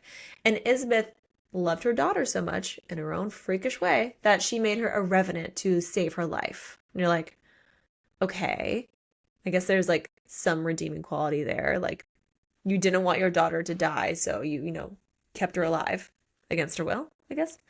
Then Casteel and Kieran realize that a god isn't powerful enough to destroy the realms just like Isbeth wants. Like, it hits them then that Poppy just created primal mist because she's a primal god. What? What? Come So again? not only is she a god, she's a primal god, capital P. And they're like, holy shit. Like, not only is like, hey, Millie's her sister, by the way, Poppy is a god, a primal god. Like, Think about this. Poppy's asleep when they're like figuring this shit out. And I'm just like, can you imagine like waking up? You've just got your husband back, and now it's like, by the way. by the way, just so you know, some things happened. There's some information you should know. And you're like, so Poppy feeds from Kieran the next morning with Casteel in the room. And you're like, fuck yeah. And Kieran is like showing her another inappropriate memory that Poppy is intrigued by, which then her being intrigued by turns on Casteel. And then Poppy is also very turned on, and they have sex. But they have sex when Kieran leaves the room. I'm like, could you not just invite him right then and there? Make that the joining. Like, obviously, we realize later that there's like rules to the joining on like how to do it. But like, Could it be a practice joining? a little practice to see how it would go. But, after they have their fun time, Casteel's like, I gotta drop this bomb on you, honey. By the way, that Revenant Millie, she's your sister. And Poppy's like, what? Wait, what? Wait, what? What? It's almost like having the bomb dropped that Isbeth was her mother all over again. Yes. I'm just like, wait, I have a sibling? Excuse me, what? What are you talking about? Well, and I love because then Jennifer Armentrout, like then, like the end of the chapter is like Casteel's POV, where it's like, oh, and by the way, Poppy's your sister. And then we switch into Poppy's POV, and she's like, excuse me, what? And she has like a ton of questions, as always. And she's like, I gotta talk to Malik. And he's like, yeah, she's your sister. Yeah, it's true. Super helpful, Malik. Super helpful. Yeah. And she would have been a god if she would have survived the calling. So Casteel was right in his kind of thoughts. And then according to Reaver, is that Millie would have needed the blood of a god or a descendant of the god to complete the ascension into godhood. Even an Elementian Atlantean might not have been enough, which is what Casteel is and what Malik is. Reaver also makes a comment about, he says, oh shit, she's going to be, and I'm pretty sure he's referring to the consort at this part, Yeah. who I assume is going to be hella pissed when she learns what happened to her granddaughter, Millie, right? And then we learn that Isbeth used Casteel's blood from when he was first held captive, but it wasn't strong enough for Millie because Casteel was too weak at that point. I don't know, maybe you shouldn't have been cutting him and like sexually assaulting him and all of these things if you needed his blood to be strong. And then the cage that holds Iris nullifies the ether in his blood, making him powerless and his blood useless. I'm like, So, okay. like, they had to use Casteel. They had to use Casteel. Which just makes sense then why they would need Malik, right? And then Callum showed Isbeth how to make Millie a revenant. And I'm like, Callum. And Reaver wants to know how old Callum is. And I'm like, Reaver, can you just share your crazy little board with the rest of us? Like, I know you know something or you're figuring this out. Like, please share your information. And then we learned that Isbeth used old magic to make Millie into a revenant. And it worked because Millie already had ether in her blood. So this has to be the same like primal magic that was used by Colas that we've seen in the Flesh and Fire series. And only a handful of people know who Millie really is, and most of them are dead now. Great. We also learned that if Millie told the secret about who she really is and what happened, that person would be killed. And then she would bear the brunt of Isbeth's displeasure. And I'm like, okay, so not only would you kill whoever Isbeth or Millie told, Isbeth would then like take it out on Millie again. That's just rude. I'm like, would you just like stab her and kill her for fun and watch her come back to life? Yes. I guess. Oh, what a bad mom. Seriously. I feel like a great mom right now, you know? Like, I'm Bar not is very low. my kids. It's very, very low. It's like under the earth low. So the conversation then quickly moves from Millie being Poppy's sister to then talking about what's going on with Poppy. And this is a lot for her to take in. So Malik confirms that Isbeth had Poppy to destroy the realms, Mortal and Elysium, and then wants to remake them. And Casteel and Malik share that they think Poppy is a primal god, which Reaver confirms. He's like, yeah. He's like, I thought you knew. Duh. He's like, you guys literally didn't know this? And he's like, guys, she knows very little about anything. This is painfully obvious at this point now. And Reaver's like, oh, whoops. I guess I should tell you guys some stuff. He's like, I didn't tell her because, you know, she was already dealing with enough and like, it wouldn't have changed anything. He's like, since she's already survived the beginning of the culling, like, there's no danger to her completing the ascension. And we're just like, are you serious? Oh my gosh. He's like, oh, by the way, the primal notum with the Wolven, it only works for a primal, not for gods. He's like, that's why Malek never had it. And so he's like, I thought you guys would have figured that out already. And we're like, Reaver, no, you need to tell us. So he's like, how many Reaver... times did we read Primal Notum and didn't even think anything of it? Like, I just assumed it, like... Yeah, it's like, oh, you have the primal notum. It's like, yeah, only for primals. And he's like, guys, come on.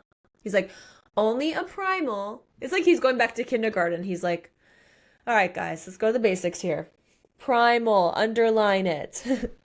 He's like, a primal can create the mist. He's like, also, her eyes indicate that she's close to completing the culling. He's like, I don't know why Poppy is a primal. He's like, and not Malek and Iris. He's like, I don't know why, but she is.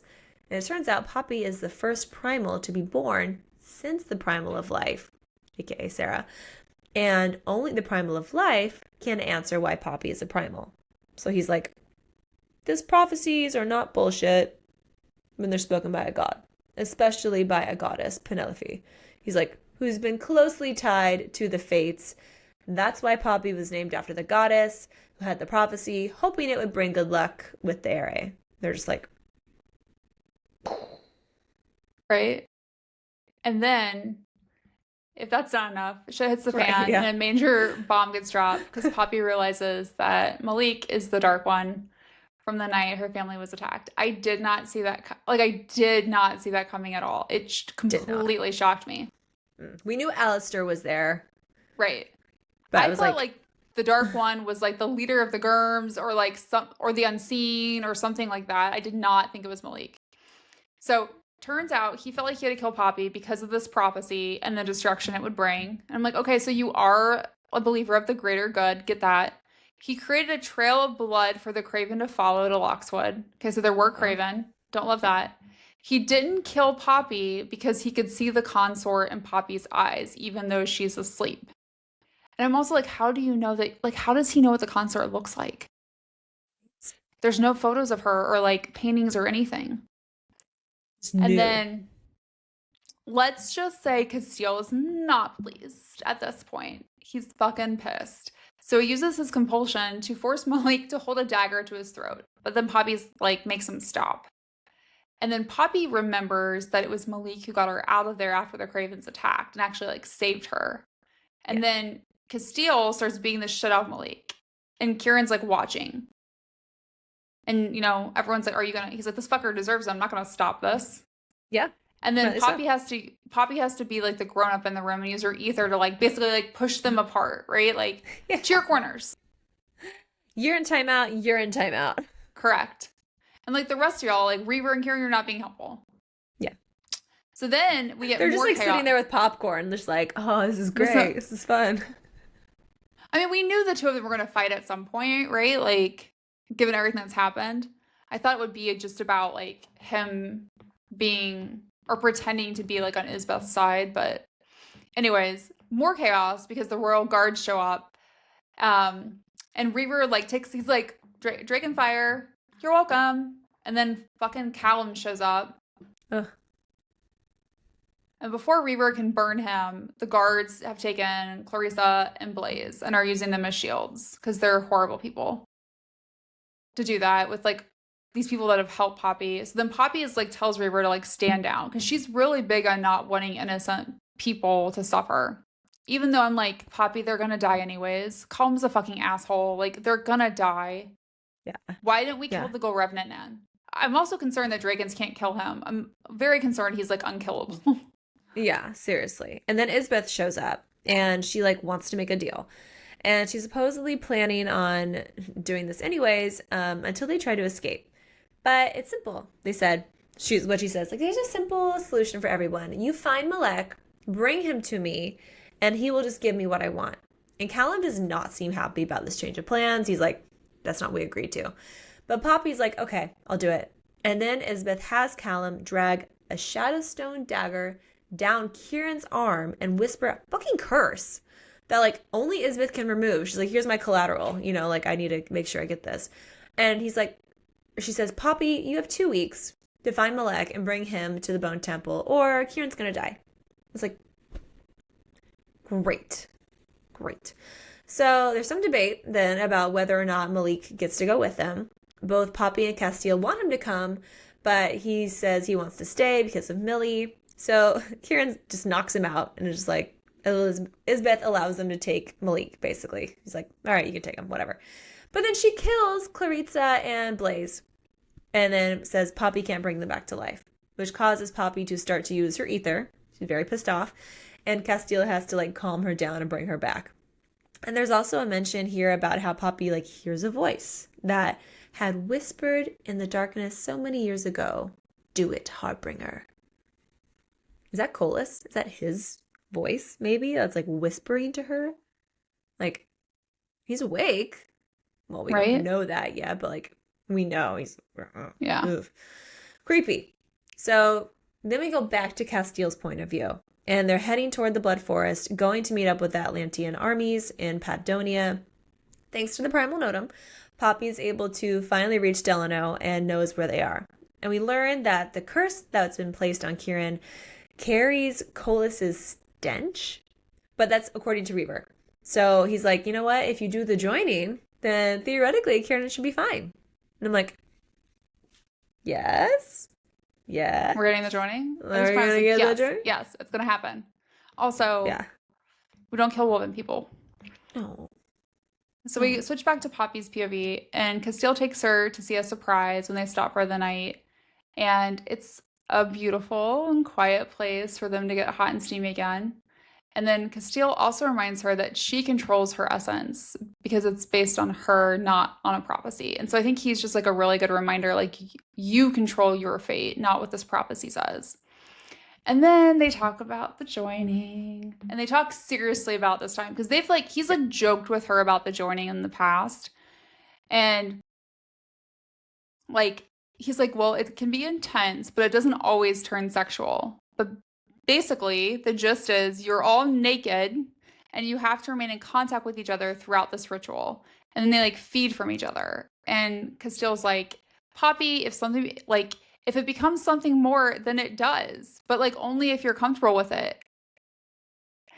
It It happens. Like it's no big deal. And he's like, I wouldn't allow it otherwise, neither would Kieran. And the only other consideration, which I didn't think of until I read this, was if Kieran finds someone like that he falls in love with, then he might want to join their life to Poppy's, and she would have to go through the joining with this other person. And then it would be a foursome. Oh my. And Poppy's like, well, obviously I want to do the joining. And Casteel's like, I think we need to wait. And I'm like, God damn it, Casteel. Damn it. He's like, I think we need to wait until like we go to the Blood Forest and get Malik back. It's like a big decision. And I'm like, okay, number one, we're going to get the joining. Yay. Also, Casteel. Stop throwing water on my excitement. Right? So rude. I mean, I get it, but like we've talked about this now for like 3.5 books. Right? I'm like, come on. Like, it's time. Just time. Don't cock block my joining. Right. Exactly, So rude. Casteel. So rude. So then we go back to Casteel's point of view. And he and Kieran are talking about the joining and what Poppy has decided.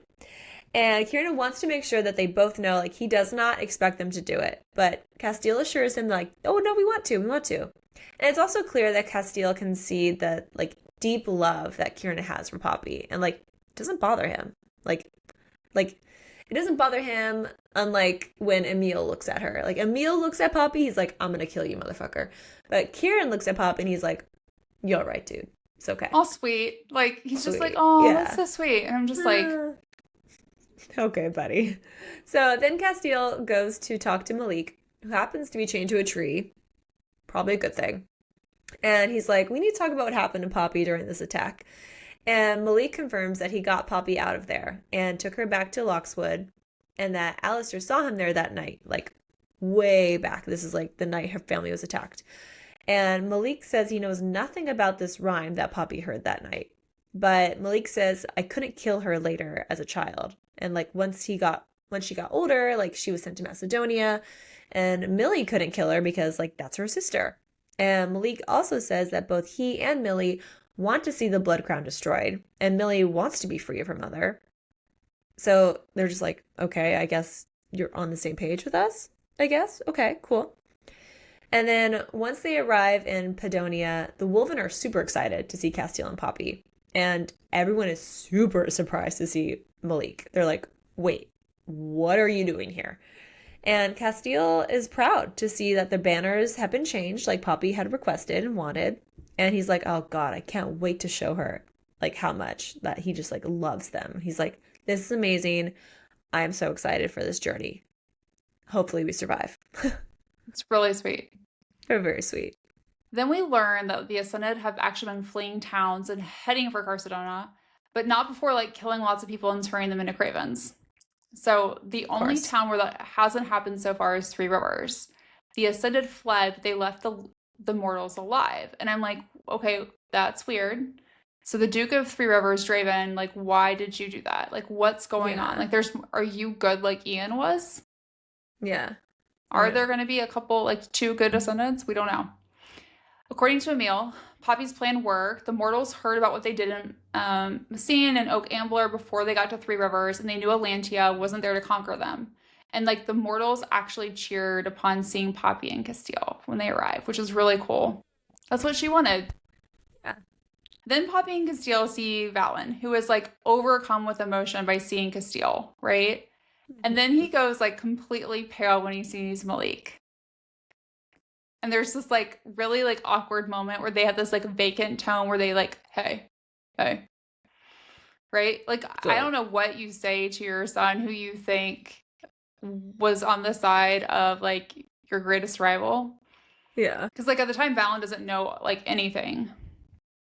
So Hmm. then it's time for like dinner, and Valen, I think, does the right thing finally, where he tells everyone about the truth about the Blood Queen being Isbeth and how she's not ascended, and takes accountability like with the rest of the generals, like for the lie that was told. Then, for some unknown reason, besides he's an asshole, Aelard decides that he wants to get pissed at Poppy for keeping this information secret and planning to send the armies to deal with like Isbeth. And I'm just like, wait a second. This other guy kept it secret for like hundreds of years. That she just found out and has been like, I don't know, managing a couple things. Busy. And you're mad at her? And the best way I would describe her response was like, fuck off. I will take care of Isbitch myself. And then like Casteel and his like awesomeness is like, watch your tone, and threatens to kill him. Yeah. Like, And don't then forget I who think, you're talking to. right. It's like, I think there's also like that, there's like a certain line in there where it's like, you either bow down to your queen or you will bleed before her. And it's just like, fuck. So good. So, so good. So then we also learn that Malek is entombed in a casket covered in deity bones. Again, Where where are are they these coming bones? from? Are these deity bones just falling from the sky? Like what? I don't even know. It's crazy. And Eloana was helped by Wilhelmina. Hey, Willow, what's up, girl? And she helped to entomb Malek. So I'm like, okay, so she knows how to do this. But it's not sure whose essence was used to like seal the tomb. The plan then is to try to get Malek, meet up with Isbeth, and then kill her. Check. And then take over Carcedonia. Check. And then after that, Malek will be returned to the Elysium with Iris and Nyktos and the consort. Check, check, check.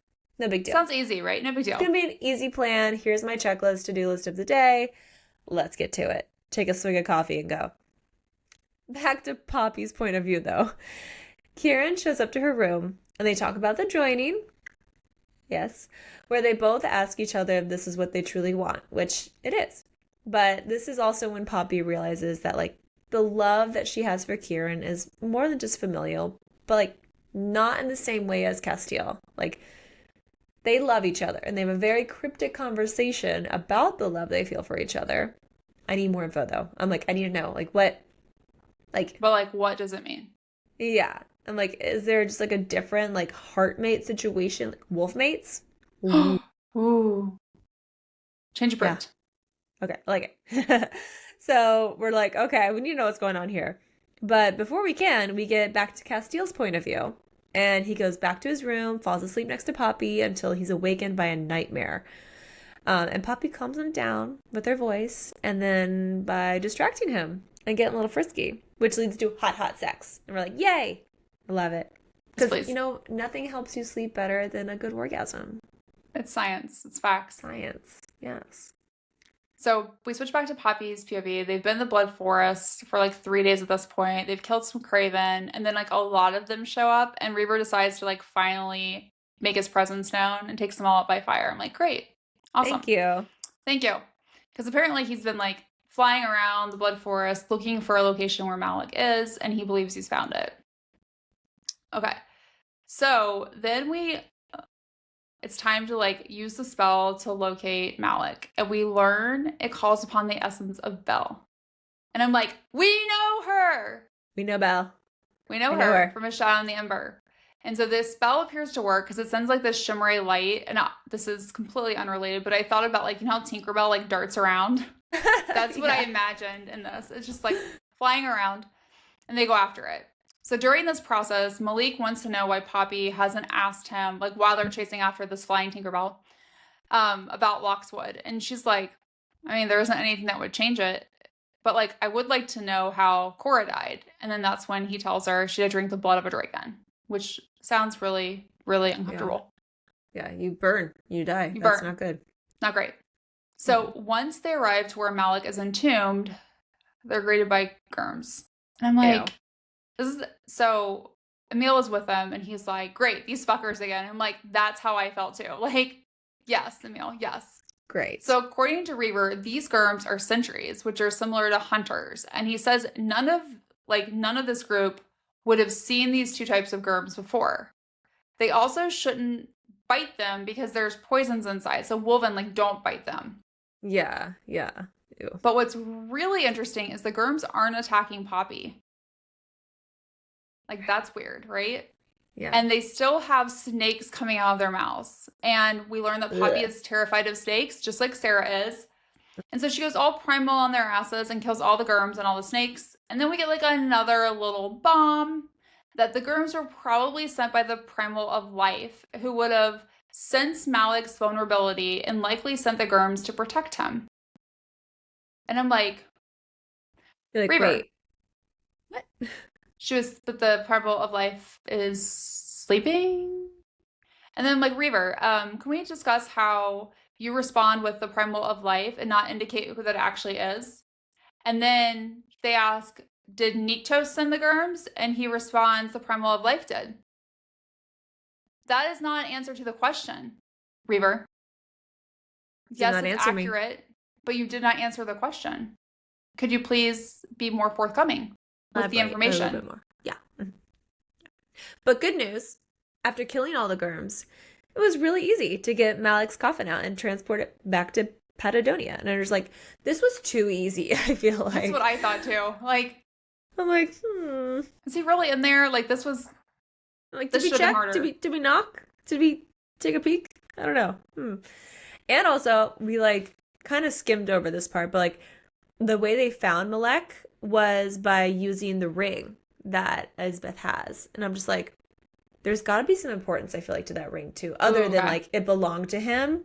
Like, I'm not saying it's a talisman, maybe, but I'm like, what? I don't know. I'm just curious, like, if there's anything more about this ring. So we'll see. So basically, we're back in Patagonia, and we were super right about our theory of Poppy and her jaw pain. She's getting fangs. Yes, she is. According to Reaver, that is how primals feed. Makes sense. So now it looks like both Poppy and Sarah are going to have them, for sure. And this obviously turns Casteel on, because what doesn't? He's like, oh, I can't wait to feel your fangs on my skin. And you're like, oh my God, yes, please, please, please. Yes. It is time, everyone. The moment we have all been waiting for, the joining. All three of them meet up in the Wisteria Woods, where other Wolven are guarding them, and it's apparently a great honor for the Wolven to protect this tradition of the joining. And I'm like, yeah. So Casteel and Kieran both reiterate they can stop at any time, and Poppy doesn't have to do anything she doesn't want to do, no matter what she feels from them. Clearly reiterating, consent, and how she'll always be safe with them. All of them get naked, and pretty much are just like checking each other out, liking what they see, and they just, start drinking from each other while they remain touching. And Poppy starts to feel some heat. And it seems to be clear, like, she's not the only one. People are a bit aroused. And then Poppy says yes to crossing that line with both of them. There are hands everywhere, mouths everywhere. And while the description of this joining is very, very hot, we were secretly hoping, not even secretly, we were just flat out hoping for more details on exactly who was doing what. It's a little vague for our liking. Hopefully we'll get another spicy scene between the three of them in the future. Like, I know Casteel, like, penetrates her in her, sexual vagina area. And I'm like, does Kieran take the back door? But she says it could be one or both. Like, it could have, Kieran, like, right? Yeah. She doesn't know. She doesn't know. Or does she know and she doesn't want to tell? See, but I'm just assuming because Kieran is a Wolven, he wants to do it doggy style. We need more details, people. So we need some more details. But or another scene. I'm assuming. Like, I need a bonus chapter. Yes. But, it's fucking hot. Like, they're in the moonlight. They're just, like, naked. There's a beautiful lake. Beautiful lake. But there's, like, also just, like, this, like, spark of, like, light coming around them as the joining is, like, happening. It's, like, the physical essence of it. Besides the physical essence of it. It's the And magic. I was just like texting you like crazy, like, oh my God, the joining happened. Oh, I was So very good. pleased. I wanted more details, but I was Yes, I very did. pleased. Same. So then Casteel and Poppy, although like they've joined their lives, she's not finished the calling yet, which still puts her, Kieran, and Casteel at risk of dying. So in the event that they can't rule, they decide that Vonetta would take the throne, and so she has to remain in Patagonia with a force of like 50,000 soldiers to ensure her safety. And then Casteel goes to talk to his father, and Poppy runs into Malik at Malik's casket. Also, why did we have to name them so similar? Like, for the love. It Runs into really, Malik at Malek's casket. castle, right? Like, it's a lot of like, whew. So much. Oh. And I was like, he's being suspicious, is what I thought. But they start talking about Millie, and Malik shares that she doesn't know that they're heartmates, and that she's more likely to set Malik afire than burn down realms for him. And I'm like, what does that mean? Like, how do you know you're someone's heartmate, but she doesn't know? Like, I have lots of questions That about seems to be this. a Like, common trait. Like, I would rather stab you or burn well, like, you. that does make sense. That does feel on brand. But also, like, Yes. shouldn't she know that she's your heartmate? Or does she not know Yeah. because she's a revenant and she can't feel? I don't know. But It's like, I tough know when you're in Poppy love with a can't. cold hard bitch. It's tough. But I do think, but she can feel some emotions from Millie, just not as much. I don't know. Anyways, back to Casteel's point of view. We learn that Casteel pulled rank and is making his father stay with Vonetta in case something happens, which actually is really smart, right? Like, you know the Atlantean people, you know how to lead the armies.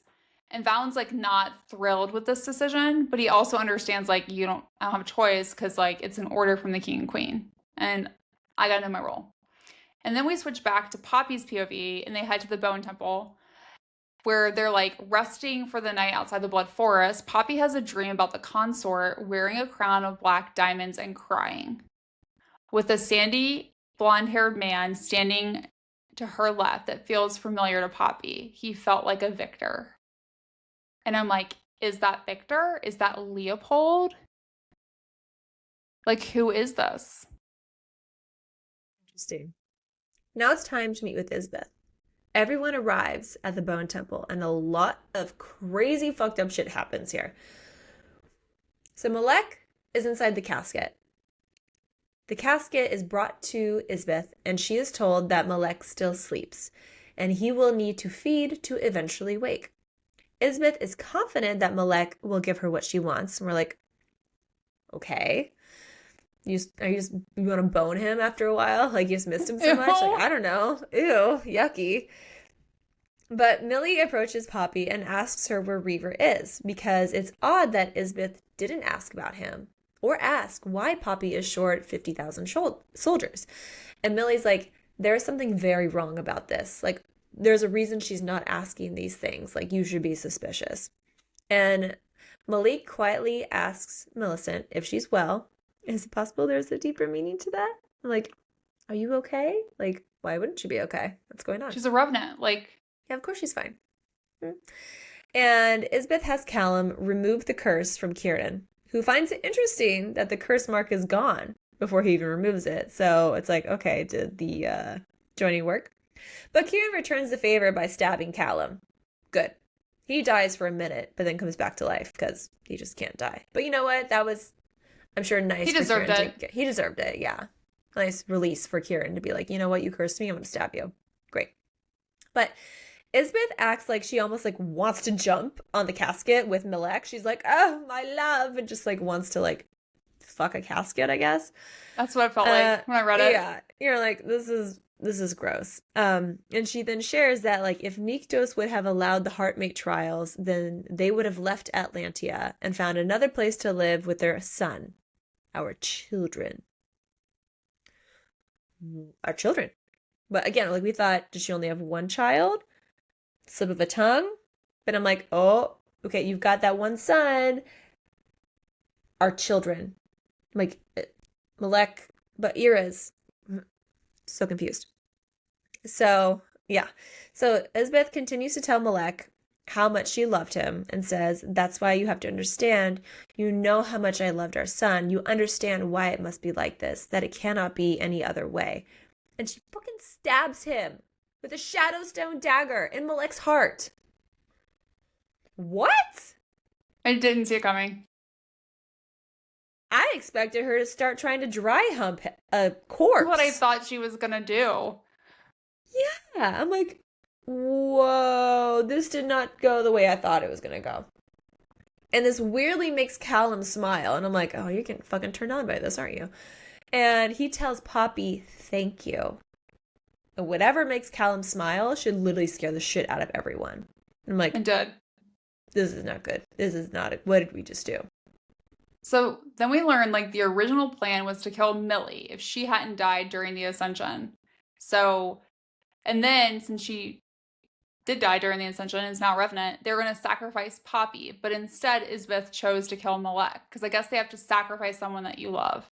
According to Callum, he, which we assume is like Colas, has been waiting for this sacrifice. The balance the area is always insisting upon. This whole balance thing is such a big deal. Although they don't really explain like how the balance allegedly works. So then Poppy feels like this heavy oppressive feeling like she had the night Vesa killed the Draken, and this voice urging her to lose control in Stonehill, and the same one she heard when she floated in the nothingness in Lockswood. So this is where I'm convinced that like the Poppy like rhyme is said by Colas.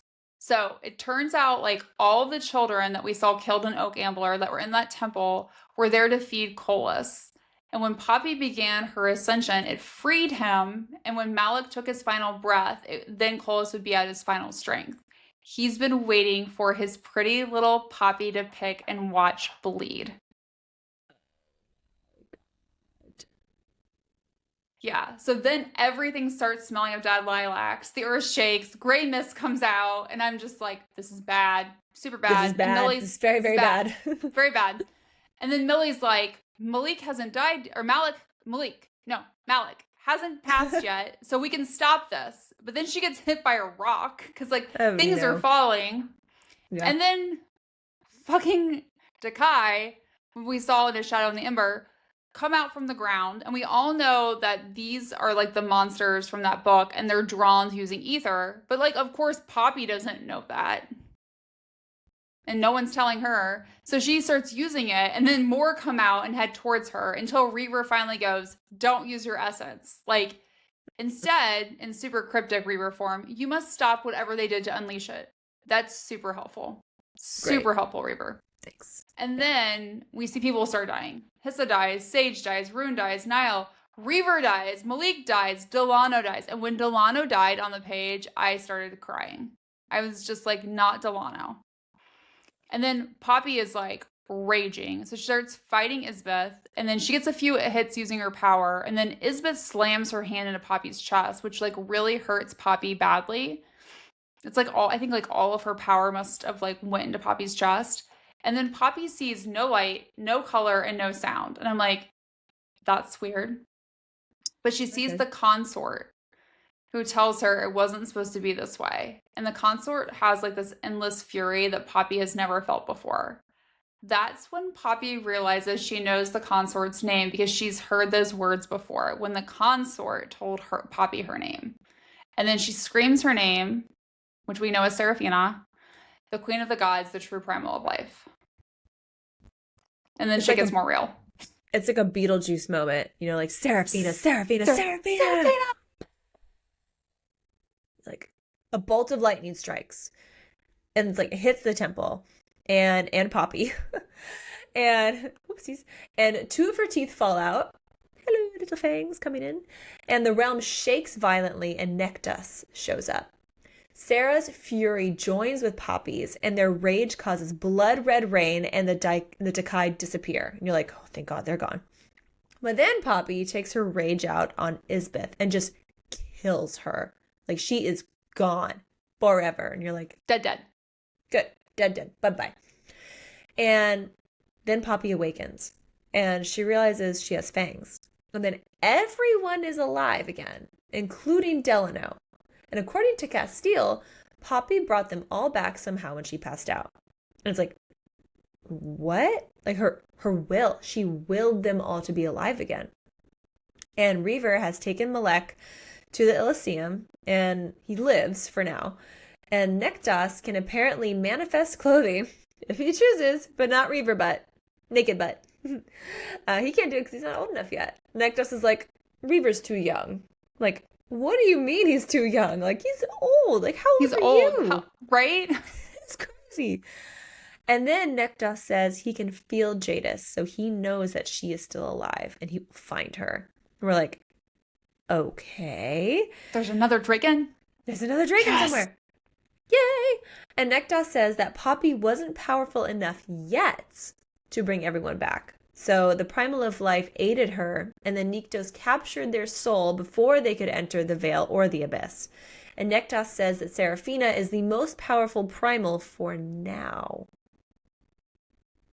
And Nektas gives them a rundown of some family history that we learned, back in The Shadow of the Ember. We learned, that Nyktos didn't make the Wolven. It was the consort's essence that gave the Wolven life. So Seraphina, she's the one who chose not to be known, and Nyktos only honors it because that's her wish. And then we find out that if Poppy has children, little baby Casteel, little baby Poppy, they will actually be the first primals born since Nyktos. So everything that Nyktos and the consort have done was to prevent this, like to prevent Kolis from coming back. And now they're like, shit. Yeah. Like, you just undid everything. That's so bad. Nyktos, he says that like what Nyktos and the consort did to stop Kolis, the balance the fates demanded meant that there could be no more primals born. The way behind it isn't really explained. And Nyktos was supposed to be the last primal born, and the consort was supposed to be the last primal born of mortal flesh. Poppy was never supposed to be born. Way to make a girl feel loved. Right. I was never supposed to exist. Great. Coy. Yeah. And then Nektas says, Callum must be found and dealt with, which is, Kieran's like, that's at the top of my to-do list. And I'm like, okay, so we are, I think, right, that Callum is I think who we think he is. And then he says that Poppy is a loophole. I'm like, great. She is the primal of blood and bone, the true primal of life and death. The two essences have never existed in one. Excuse me, what the fuck? What more can you put on this girl? Yeah, seriously. Like, by the way, you were never supposed to be alive, but you are, and now you're the only primal of life and death. The true one. Correct. The true one. Sorry. And it's never existed before. Never. No. I imagine Casteel's really turned on at that point, too. It'd be like, oh, he should be, right? Like, yeah. Ooh. So what was ever done to stop Kolis has been undone now. Kolis was already awake, and what happened tonight freed him. He's only been prevented from returning to his full flesh and bone power. And Poppy is going to need to kill Kolis. Great. But like Nektas is not really sure how. Yeah. I mean, I'll be fine. And then Nektas is like, I need to find Iris and Jadis and take them to the Elysium. And that Poppy and the others must prepare because Kolis wasn't the only one who was awakened. And not all of their loyalties lie with the primal of life. The war has just begun. And I'm like, no, this was the book called The War of Two Queens. This was supposed to be the war. This is the war. We're done. It's over. One what queen's do you dead, mean? one queen's alive. What do you mean the war has just begun? What do you mean we really haven't seen war? What do you mean? Like, I was just like, Oh, shit. That's why this was my favorite book, is because I just felt it was so good. I just felt like there were so many great things in it, so many surprises. There were some things that like you could see coming and pay off, and there are other things that where it was just like, what? And I love how the prequel and this series like interweave. It's done really brilliantly. Okay. Mm-hmm. You have to read that book before this one. Like, it just... You do.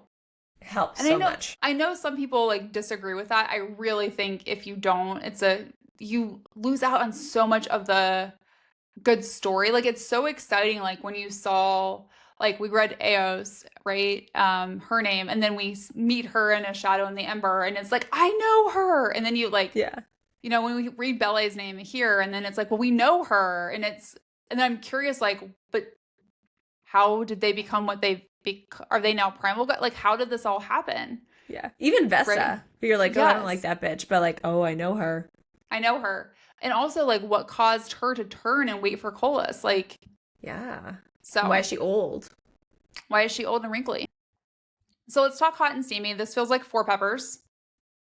Four Okay, peppers, for four sure. peppers. We start with chapter 8. That's when Casteel and Poppy are dream walking for the first time and they get to have sex. Kind of like not fully, but we liked it. And so when it starts, they like can't really tell if they're dream walking. They think they're actual dreams. And then he says like, can you feel me? Tell me, can you feel me, Poppy? And she's like, I feel you. Like my fingers tangled in his hair as I rocked against him. I wanted to feel him moving inside me. I wanted to feel that delicious tug and pull. You're all I feel even when I'm not with you. I love you so much. His hoarse cry swallowed mine as he pulled me down on his thick length. And I was like, oh, Okay. thank you. Thank you. Mhm. But it Mhm. doesn't get a full payoff because they wake up. I But it's know. So still, real. God's, it felt real. Gods, it felt real. So then, chapter 31, we have real sex. Yay. Casteel and Poppy have sex right after he's rescued. And you're like, well, I'm very happy that this is not happening. So, sliding his hand down my ass and then between my thighs, he curled his finger there, brushing against that heated part of me, and I shuddered. My entire body jerked as he tore through the breeches, baring my ass and the most sensitive parts of me to him. My head swung to the side in surprise. I started to turn. A rumbling sound of warning filled the chamber. Instinct stilled me. All my senses heightened. My eyes flew to his, but his were fixed on the tear he'd created in the breeches. He looked as hungry as he had before, but I knew it wasn't blood that he was starved for. He lifted my hips, and I barely saw him move. All I knew was that his mouth was on me. Air fled my lungs. His tongue delved inside my slick heat as his head twisted, dragging a cry of pleasure from me as one fang grazed my sensitive nub of flesh. The strokes of his tongue were firm and determined. He licked and sucked. He feasted, feeding from me as desperately as he had at my throat.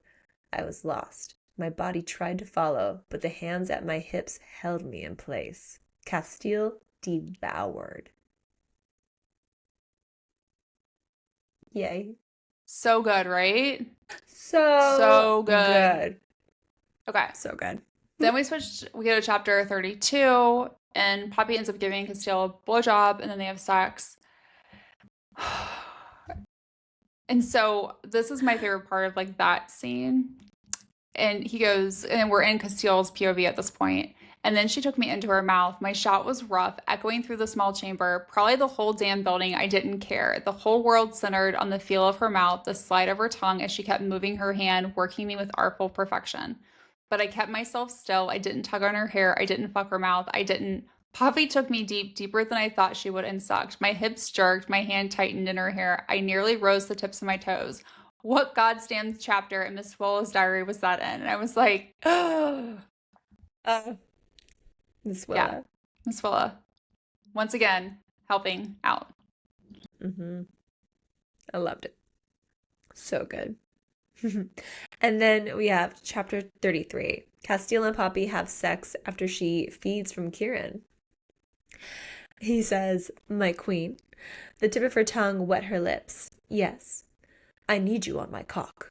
Dipping my head, my tongue traced the flick of hers. Now. And Poppy shuddered. Oh my. So, and then you get a little bit further down. It's her breath was on a loop, catching and releasing, and I didn't think she realized that I wasn't guiding her movements any longer. She rode me, her breath hot against my lips, and her body moving in sinuous curls and plunges. She enjoyed the wickedness, thoroughly. I heard it in those inhales, felt it in how she tightened around my dick and my finger. When she came, she took me over the edge right with her. The release shook us both, leaving me feeling as if I'd lost control of all the muscles in my body. Thank you. Right? Then we have chapter 37, where like Casteel finger fucks Poppy, and then she gives him a blowjob. That one was like meh for me. It wasn't as exciting. It's okay. It was like okay. Like it's not. I mean, the next two chapters were better. They were good, yeah. So Yeah, so then we get chapter 40, right? Yeah, Hmm. it's a rat. Casteel has Poppy touch herself and then goes down on her, then fucks her. This is his point of view. I could come just watching this. There was a good chance I would. I want to worship you, Poppy shuddered. And then I did, starting with her toes and working my way up her calves to her thighs. Her finger moved faster as I neared, and I stopped long enough to flick my tongue through the wetness there. She cried out, her back arching as I began paying homage to her once more, trailing a path across her stomach and the curves of her hips. I took my time, as if we wouldn't be on the road once more in a few hours. I paid extra attention to those breasts, licking and sucking until she trembled, until every part of me was very hard, heavy, and swollen. Only then did I reach between us, pulling her hand away to my mouth, where I sipped at her taste. I think I will need to see you do that daily. Gods, she rasped. You are so bad. Oh, yeah. Oh, yeah. Oh, yeah, he is. Oh, yeah. Okay, so then we Love get it. chapter 44, which is the joining. And there are like a Finally. couple of different parts. So there's the part before like it happens, Yeah. anything sexual happens, and they're kind of like ribbing each other a little bit because it's like about to cross the line. Yeah. And Casteel goes, I think he just wants to hear you say an inappropriate word, Casteel advised. And it was definitely his mouth on mine at that point. Cock, arouse, come, you'll make his night. I think that's you. I think that's you who wants to hear it, I said, dragging in deep breaths when his lips left mine. That would not be a lie, he confirmed, chuckling. Tell us what you want, my queen. Everything had stopped. The fingers, the kisses, the hands, my hips. I gave a very mature grunt of frustration. Same girl. Mm-hmm. What do you want? Kieran said. My nails dug even harder into his skin, earning a laugh. I want to come, I snapped. There, are you happy? Fucking thrilled, Casteel said. And then some, Kieran added. Oh. And then like we get some vagueness. And like kind of my like the best part of that was everything was greedy, hands, mouth, tongues, teeth, fangs. We were so greedy, and that burn in my blood finally ignited. I was on fire that had spread to them and caught. And then we kind of like she knows like when Cass's fangs are on her, she knows like she's feeling both of them, but she doesn't know like necessarily like I think who is doing what until like the end when Casteel once again says honeydew. Yeah. She's like, I only knew a mouth was on mine, only knew that my palm was led to another rigid length, joining the hand already there. What I had asked for found me quickly. Harsh grunt against my neck, hands grabbing onto me, holding me in place. Told me I hadn't found a release alone.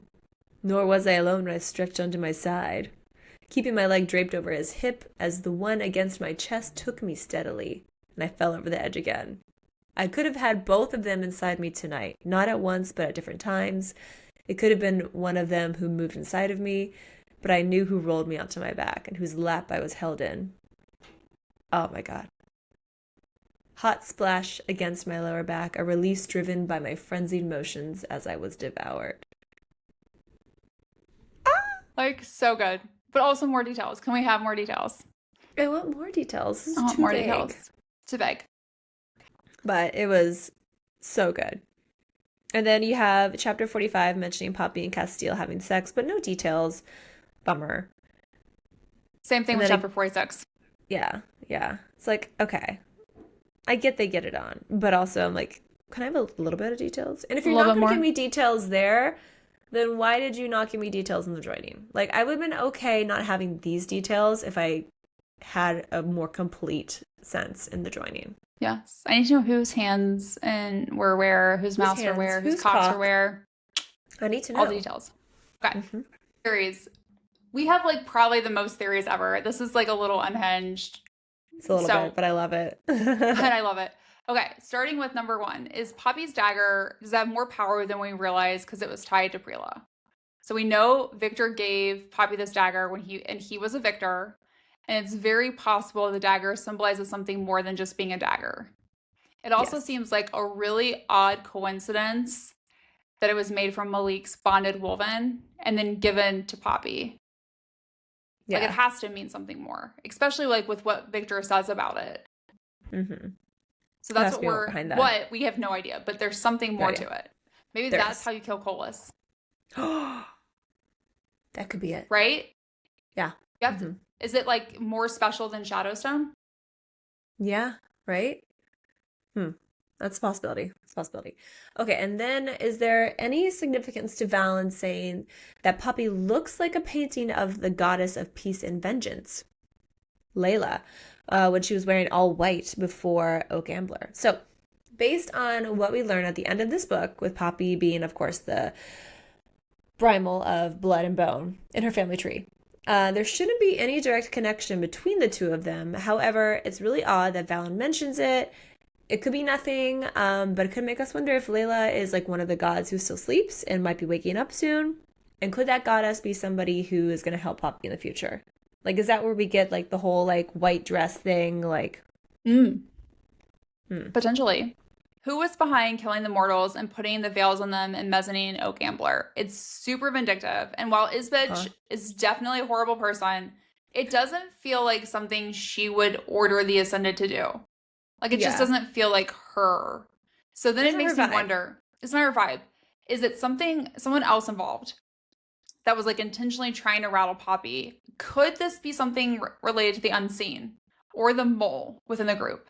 Because we've not Mm-hmm. heard anything about them this entire book, which makes me then suspicious. Yeah. Yeah. Could it be Because like Callum? it Not he's could not the be, mole, but like could he be the one that did all that? it could. What was just interesting about it was the first two cities. So it had to be someone that knew which cities they were going to go to, right? That knew she was there, that knew she was the maiden, that knew she wore the veil. And so to me, it's like, it feels like it's someone on the Atlantia side. Yeah. Yeah. That is, So the because we know Alastir and the Unseen worked with the Ascended. mm-hmm. Yeah. We don't know who the rest of the group is. Yeah. Okay, also now, what is going on with Tawny? Kieran and Delano both seem like very weary of her when she arrives at Oak Ambler just to like talk to Poppy, almost like they can sense something wrong about her. Rather than just like feeling off, they're like, something is weird. And Poppy also struggles to like feel anything from Tawny. It's almost like she's an ascended. Is she irreverent at that point, maybe? Ooh. I I don't know. possibly. Or, is she like a victor? But, clearly the purpose of having Tawny not completely die was so that she could bring the message from the victor to Poppy. And now that she's delivered the message, is she going to continue to live in this like weird in between? Like, will she die now? Is it possible she's immortal? I don't know. There's too much like spoken about that's like keeping this balance of in between things that it's like someone's going to have to pay for what happened to Tawny. Or is Tawny just going to end up dying? Like, I feel like honestly, like Tawny might be irreverent now. That would be bad. Like That'd a be good bad. revenant? A good one, but bad, but still not good. Yeah. Okay. Oh. So do Victor and the Fates interfere by not letting Tawny die and sending information to Poppy through her? Like he walks the finest line when it comes to Poppy and what he did for her, especially with Tawny, and I think that may have crossed the line. Um, so like there has to be some sort of repercussions that we're gonna see for this behavior. Like if there was too much that Yeah. happened. Yeah. So we'll have to see. And then are Victor and Sir Holland the same person? They're both victors, but are they the same person? Maybe. I think so. I think they could be just like a soul reborn. They are both brought and meant to guard a woman who becomes critically important. And have they treated Sarah and Poppy the same way? Yes, they have. So it's like, based on what we know about the victors, this theory is very possible that they could be the same person. Just like how like Sarah's like soul was the other girl's like reincarnated. I'm like, I think they're the same. I think so too. And I think Okay. Leopold is in there too. Yes. Like Like how Leopold, Sir many Holland, Victor, they're all the same. like how many victors are there? Yeah, a lot. Or one. Why is it important that Niktos and the consort both approve the marriage of Poppy and Casteel? It's like a very important distinction because in the Crown of Gilded Bones, we were only told by Nyktos that he approved of the marriage. He doesn't tell us that him and the consort approved. But then Nektos tells us that. So I think it ties into this like ongoing crazy theory that we have that like there's something with Casteel and like how he might be chosen somehow. I have no idea like how. Yeah. But it feels like a pretty big deal to have the primal of life bless your marriage if there isn't more of a reason to it. Marriage is what brings us here today. True love. True love. The hot night whiles. I love that movie. Know. I love it so much. Only mostly dead. Okay, is it possible? Does Casteel have a Victor too? Because let's be honest, the man attracts trouble, seems to survive everything. Wouldn't it be shocking, honestly, to learn if he has a Victor who's been looking out for him this entire time, a little guardian angel. Could it be an Atlantean or Wolven? Is it Kieran? Is he his Victor? What if it's Emil? All right, if it's Emil and he's like, I hate that guy, but that guy's always there. I don't know, but it's like, because, this prophecy seems to involve Casteel a lot. He's always been meant for bigger things, a bigger role and everything since Miss Willis sent Poppy to his room. I don't know, there could be an important person in there that changes the realms and has a Victor and watched out for him in the past. Who's to say necessarily that Victors are only for the women? It just says somebody important. Right. To change. If Alastir was the Victor, he failed. Also, I don't think he would be. No, I don't think so either. Okay, so does the full prophecy mean that Poppy, her sister, Casteel, and Malik will be the ones to remake the realms? Okay, there's definitely something that will happen that requires all four of them. Yes. I don't know when they say remake the realms. I don't think they're going to destroy the Elysium and the mortal realm. I think it's going to be more about how Kolis is ultimately defeated, which then should bring major change to both realms. Yeah. That is all the theory I have. I have no idea how they're going to do it. I have no idea what's going to happen. But I know that the four of them, I think, have to do something to defeat Kolis. I don't think it's all... I think Poppy ultimately will have to kill him, but I do think the four of them will be involved somehow. What if it's like from Game of Thrones where like you kill the first original White Walker and all the ones that they created died? Like you kill Kolis and he created the Revenants, so then all the Revenants died. And then Millie would die. And then Millie would die. But then that also kills like all the Ascended, maybe? Like you kill Kolis, you kill the Ascended and the Revenants. And that's what remakes the realm because we're no longer under their like oppression. Maybe. Or I don't know. Maybe that's totally crazy. That's why it's a fun theory. Also, did Poppy get to spend time with her sister when she was younger? So, like, there's a point in the book when Millie first comes up to Poppy and, like, on her way to Carcedonia. And Poppy comments on hearing a voice that she almost recognized. And we get the impression from some of her sister's comments that they might have met when they were younger. She also seems to be able to reach Poppy when she's starting to get out of control using her ether, which maybe that'll help later. Wondering if she might be one of the other people besides Casteel and Kieran who can get to her when her powers seem to be too much. So maybe like she'll have to help entomb Poppy at some point. Or maybe she won't. But we also believe like it's highly likely that Poppy spent a lot of time with Millie since she was dressed as a handmaiden and just didn't realize it. And is it also possible that like she said like Tawny has been like with her for a long, long time? And she said other people that have had to be with her. Was Millie ever one of those people? Like that was just always with her? Yeah. But she just like didn't recognize her? Yeah. That's possible. Okay. So will the Primal of Life, i.e. Sarah, help Poppy's sister no longer be a revenant? So yeah, can she go back? Can she go back? Because we know a couple of things. She doesn't stink of stale lilacs like the other revenants. Her eye color is also different. She appears to have some level of emotion when Poppy tries to read her, which is unlike what Poppy experiences from the other revenants. Which makes me think that there is, while she like appears to be a revenant, there's some hope to save her. But it will likely require like a substantial amount of power, which Poppy probably doesn't have yet. Yeah. So I'm inclined to believe that like the Primal of Life may get involved since it is her granddaughter. Yeah, that's true. So Yeah. Okay. And did Poppy almost die when her family was attacked? So, like in one of her nightmares about the attack, she mentions floating but without her body, smelling lilacs, and darkness with her in the void, which makes you think of death and potentially like what happened to Tawny. So, is it possible she was on the verge of dying but was like sent back to be living? Like, there's just got to be more to that story, especially since we know that she hears the weird Poppy rhyme, like when she's in that state. And that's like honestly just causing us to believe that Colas is involved somehow. Like, gotta be. That'd be right. Okay, Yeah. so what's going on with the eye color of the revenants? It is Yeah. mentioned so many times in this book. So it has to mean something important. Does Mm-hmm. it distinguish like good revenants from who can be saved from others who can't? Is that like similar to like how like with the Ascended, some of the people like Ian were good at heart, even though they were forced into this weird situation? Yeah. It's mentioned too many times for it not to mean something. Mm-hmm. So Yeah. Maybe it's like they have like a little bit of like ether in their eye maybe. and that like keeps them chill. Or they can like have it sucked out of them. The bad revenant part? I don't know. There's a straw. She just goes, I don't know.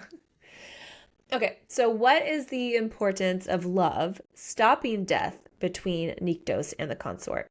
So we learn about the likelihood that the consort will die soon at the end of A Shadow in the Ember, and that the only way to stop it is through being ascended by a god who loves her. Looking at you, Nyktos. And this comment could merely be tying back to what we learned in this book, but thinking it might have a bigger meaning. So, is there a way for Poppy to stop death in the future because of love? But thanks to the joining, the lives of Poppy, Casteel, and Kieran are tied together. So, can't imagine one of them could die somehow without all of them dying, unless Colas knows how to break that bond. And we're just like, please don't. Please don't do that. Or give us another But, joining. or give us, yeah, let's give it another 20. But it's just like, why is love the thing that's doing it that like stops death? But like that's good. But where is that? Where is it? Also, Hmm. why did Callum still stab Casteel? Like he goes He's into Casteel's cell. Well, because he's an asshole. Like a obvious. I mean, dick, yeah. obviously. Yeah. But it felt like out of the blue because Isbeth the entire time has been saying how she's basically using Casteel to get what she wants from Poppy. So I can't imagine she would want Casteel to die at that point. Yeah. But like let's be honest, she is crazy, so who really knows? But it Yeah. makes me wonder if Colum knows something besides the He fact that he's just an knows. asshole. Like, does he have He an knows a ulterior lot. motive? Like, does he know something about the power of Poppy and Casteel together long term? Like, if there's more to Casteel, like maybe he's trying to get Casteel out of the picture. Or is he like just hoping to like piss Poppy off enough, right? That like she would unleash her rage and then that would somehow bring Colas back? Like, I don't think it could free Colas, but like, because there still needs to be a sacrifice from someone in Nyktos' bloodline. But like, I just have a lot of questions on what Colin was trying to accomplish with that because I think it's more than just him being an asshole. Yeah. Just gotta know what Callum Yeah. is. Like, why are you gold? I know. What is with the shadows around Poppy when she uses her ether? So we'll start with what we definitely know here. Nyktos also has shadows, so it's possible that these are just like passed down from him. It's the most logical explanation. But of course, like, not that we're gonna go with this one because we have to question everything. So we're questioning now if the shadows have something to do with Colas. So we know they're technically related, weirdly enough. I believe maybe he's the one who's singing this creepy Poppy song to her the night she's attacked. Plus, like, he was the original primal of death, and now she's the primal of blood and bone, making her the primal of life and death. So what those shadows have to do with Colas? And they only appear when she's losing control. Like slipping into that. Like, is it possible she could slip more into death versus life? And she seems to be like hearing things during this time and like they only want like her to like wreak havoc. Sounds like Colas, you know? Yeah. Ah. I know there's something with that. Okay, so She's is gonna Poppy have gonna like be an internal struggle. I think so too. I really do. Is Poppy gonna be able to shift at some point? We're hoping so. So much. We think it's gonna happen. It keeps being brought up through multiple books about how she wishes she could shift, which Yeah. makes us feel like it's a breadcrumb, right? For something that will happen in the future. Plus, we know her father Iris could shift into a cave cat. So I feel like it's not a question of if, but when and what. What if she turns into like a griffin? Like part cat, part dragon, but like furry like a wolven. She What if becomes, she's I a don't know. dragon? What if she's She's like a the dragon. queen dragon? Whoa. That would be badass. That'd be so cool. That would definitely turn Casteel on. Oh my God, he would love it so much. He'd be like, oh, I've always dreamed of doing it in the sky. I don't know. I feel like I've that's always Casteel. dreamed of doing it with a dragon. Oh my God. That's how the first mortals were born, though. We're Remember? a Dragon. a god, a Wait. primal, and a dragon. I don't think they had sex though. I think they I was used gonna say like they couldn't. they could. That's, yeah, who knows? Okay. Did Nyktos have to force the consort to go to sleep to stop her? So we know that Sarah is more powerful than Nyktos, which normally would mean he wouldn't technically have the power to stop her. However, we also know that they are likely deeply in love, and that Casteel and Kieran both seem to be able to pull Poppy back from the brink sometimes. So Millicent made a comment earlier to Casteel about how he would be the only person that could stop Poppy, which gives you the impression that he would have to stop her by killing her. But like, what if it's more than a reference to how you sometimes have to help someone you love from losing their shit and losing their minds when they have so much power? Like, what if that started to happen to Sarah and having the gods go to sleep was the only way to quiet her rage? It's like now we have to put Poppy to sleep? Maybe. Entomb her? You don't have to kill her. But, yeah. Speaking of entombing, how did Wilhelmina know how to entomb Malik? Is she a goddess and we don't know it? Like, Yeah. we know she's old. Like, I'm not sure if she's a goddess, but she sure does know a lot more than she's telling us, and she is way older than we think. Plus, she knows a lot about the Elysium and specifically mentions not going to the court of Delos, which makes me think she's definitely been to the Elysium and has some stories to tell that wouldn't be in her sex book. So, like, what if she's a goddess that we haven't heard of yet? Or what if that's not her name? Or Yeah. what if she was a lover of a primal? What if she's the primal of love? Right. Like, I have all Like, there's these a primal questions. of life and death. Why can't there be a primal of love? I feel We need a like list she of would all fit the the bill. primals. Yeah, I think she would fit the bill if there's a primal of love. Like, that's her. And she would have to know really strong primal magic to be able to entomb Malik. And we doubt, like, that was written down in a book that Sven was reading, right? Like, I doubt. Yeah. So there's more to her and, like, who she is. What? I don't know. But I feel like we might find out in the Flesh and Fire series, like, some more about. Yeah. I think she's going to pop up there. Yeah. And I question do if that's her think- name. I am really thinking now that she is the primal of love because it would make sense because she, in a way, blesses the marriage between Casteel and Poppy when she, like, sends them together. She's like, this is supposed to happen. There you go. And, like, maybe that's the reason why they're also heartmates. That, like, she was a part of it. And, like, that's why, like, Isbeth and Malek weren't heartmates because Wilhelmina, or as she is the primal of love, she didn't bless it. That's why she's like, no, you're not heartmates. I'm not blessing this. The other thing she says, and in The Crown of Gilded Bones, when she meets Poppy, she mentions how she's the most, like, powerful seer. What if she's... See, I need a list of all the primals. Like, what if Yeah. she has something to do with the fates in the area, like, and, like, prophecies, Yeah. She is a fate. right? Okay. I don't know. I feel like that woman knows a lot more than just her sex stories that we need answers to. Mm-hmm. But we also would like to have more sex stories from her. Yes, please. Yeah. What is the point of jumping back and forth between Poppy and Casteel's point of view so much? So, okay, so don't get me wrong. I loved being able to hear both sides of the stories, their perspectives in the book, especially Casteel. Hoping to get his point of views at some points in the series, and, you know, Jennifer Armentrout delivered. Great.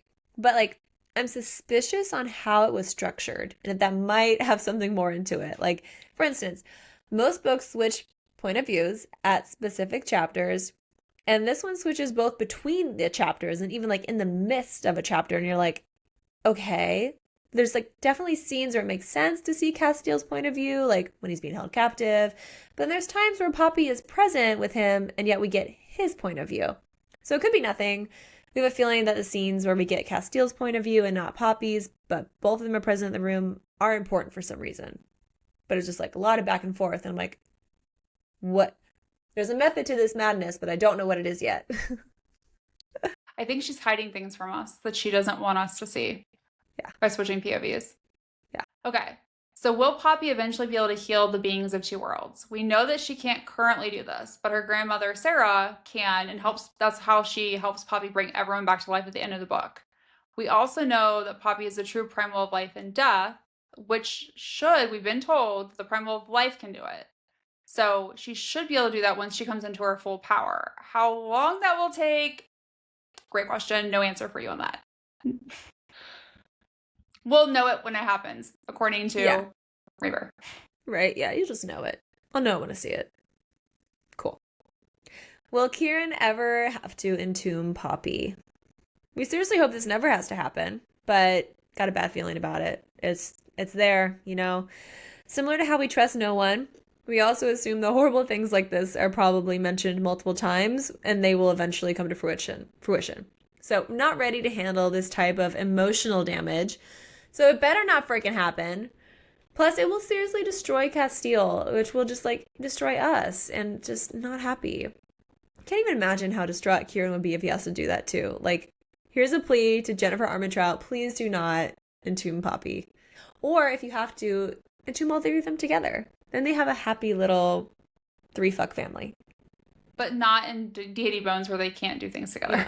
No. Let them do things. Just let them just like live their own little world in their own little entombment and it'll be fine. I'm happy. I'm fine. Good. Okay. Will we get another spicy scene between Poppy, Casteel, and Kieran? We hope so.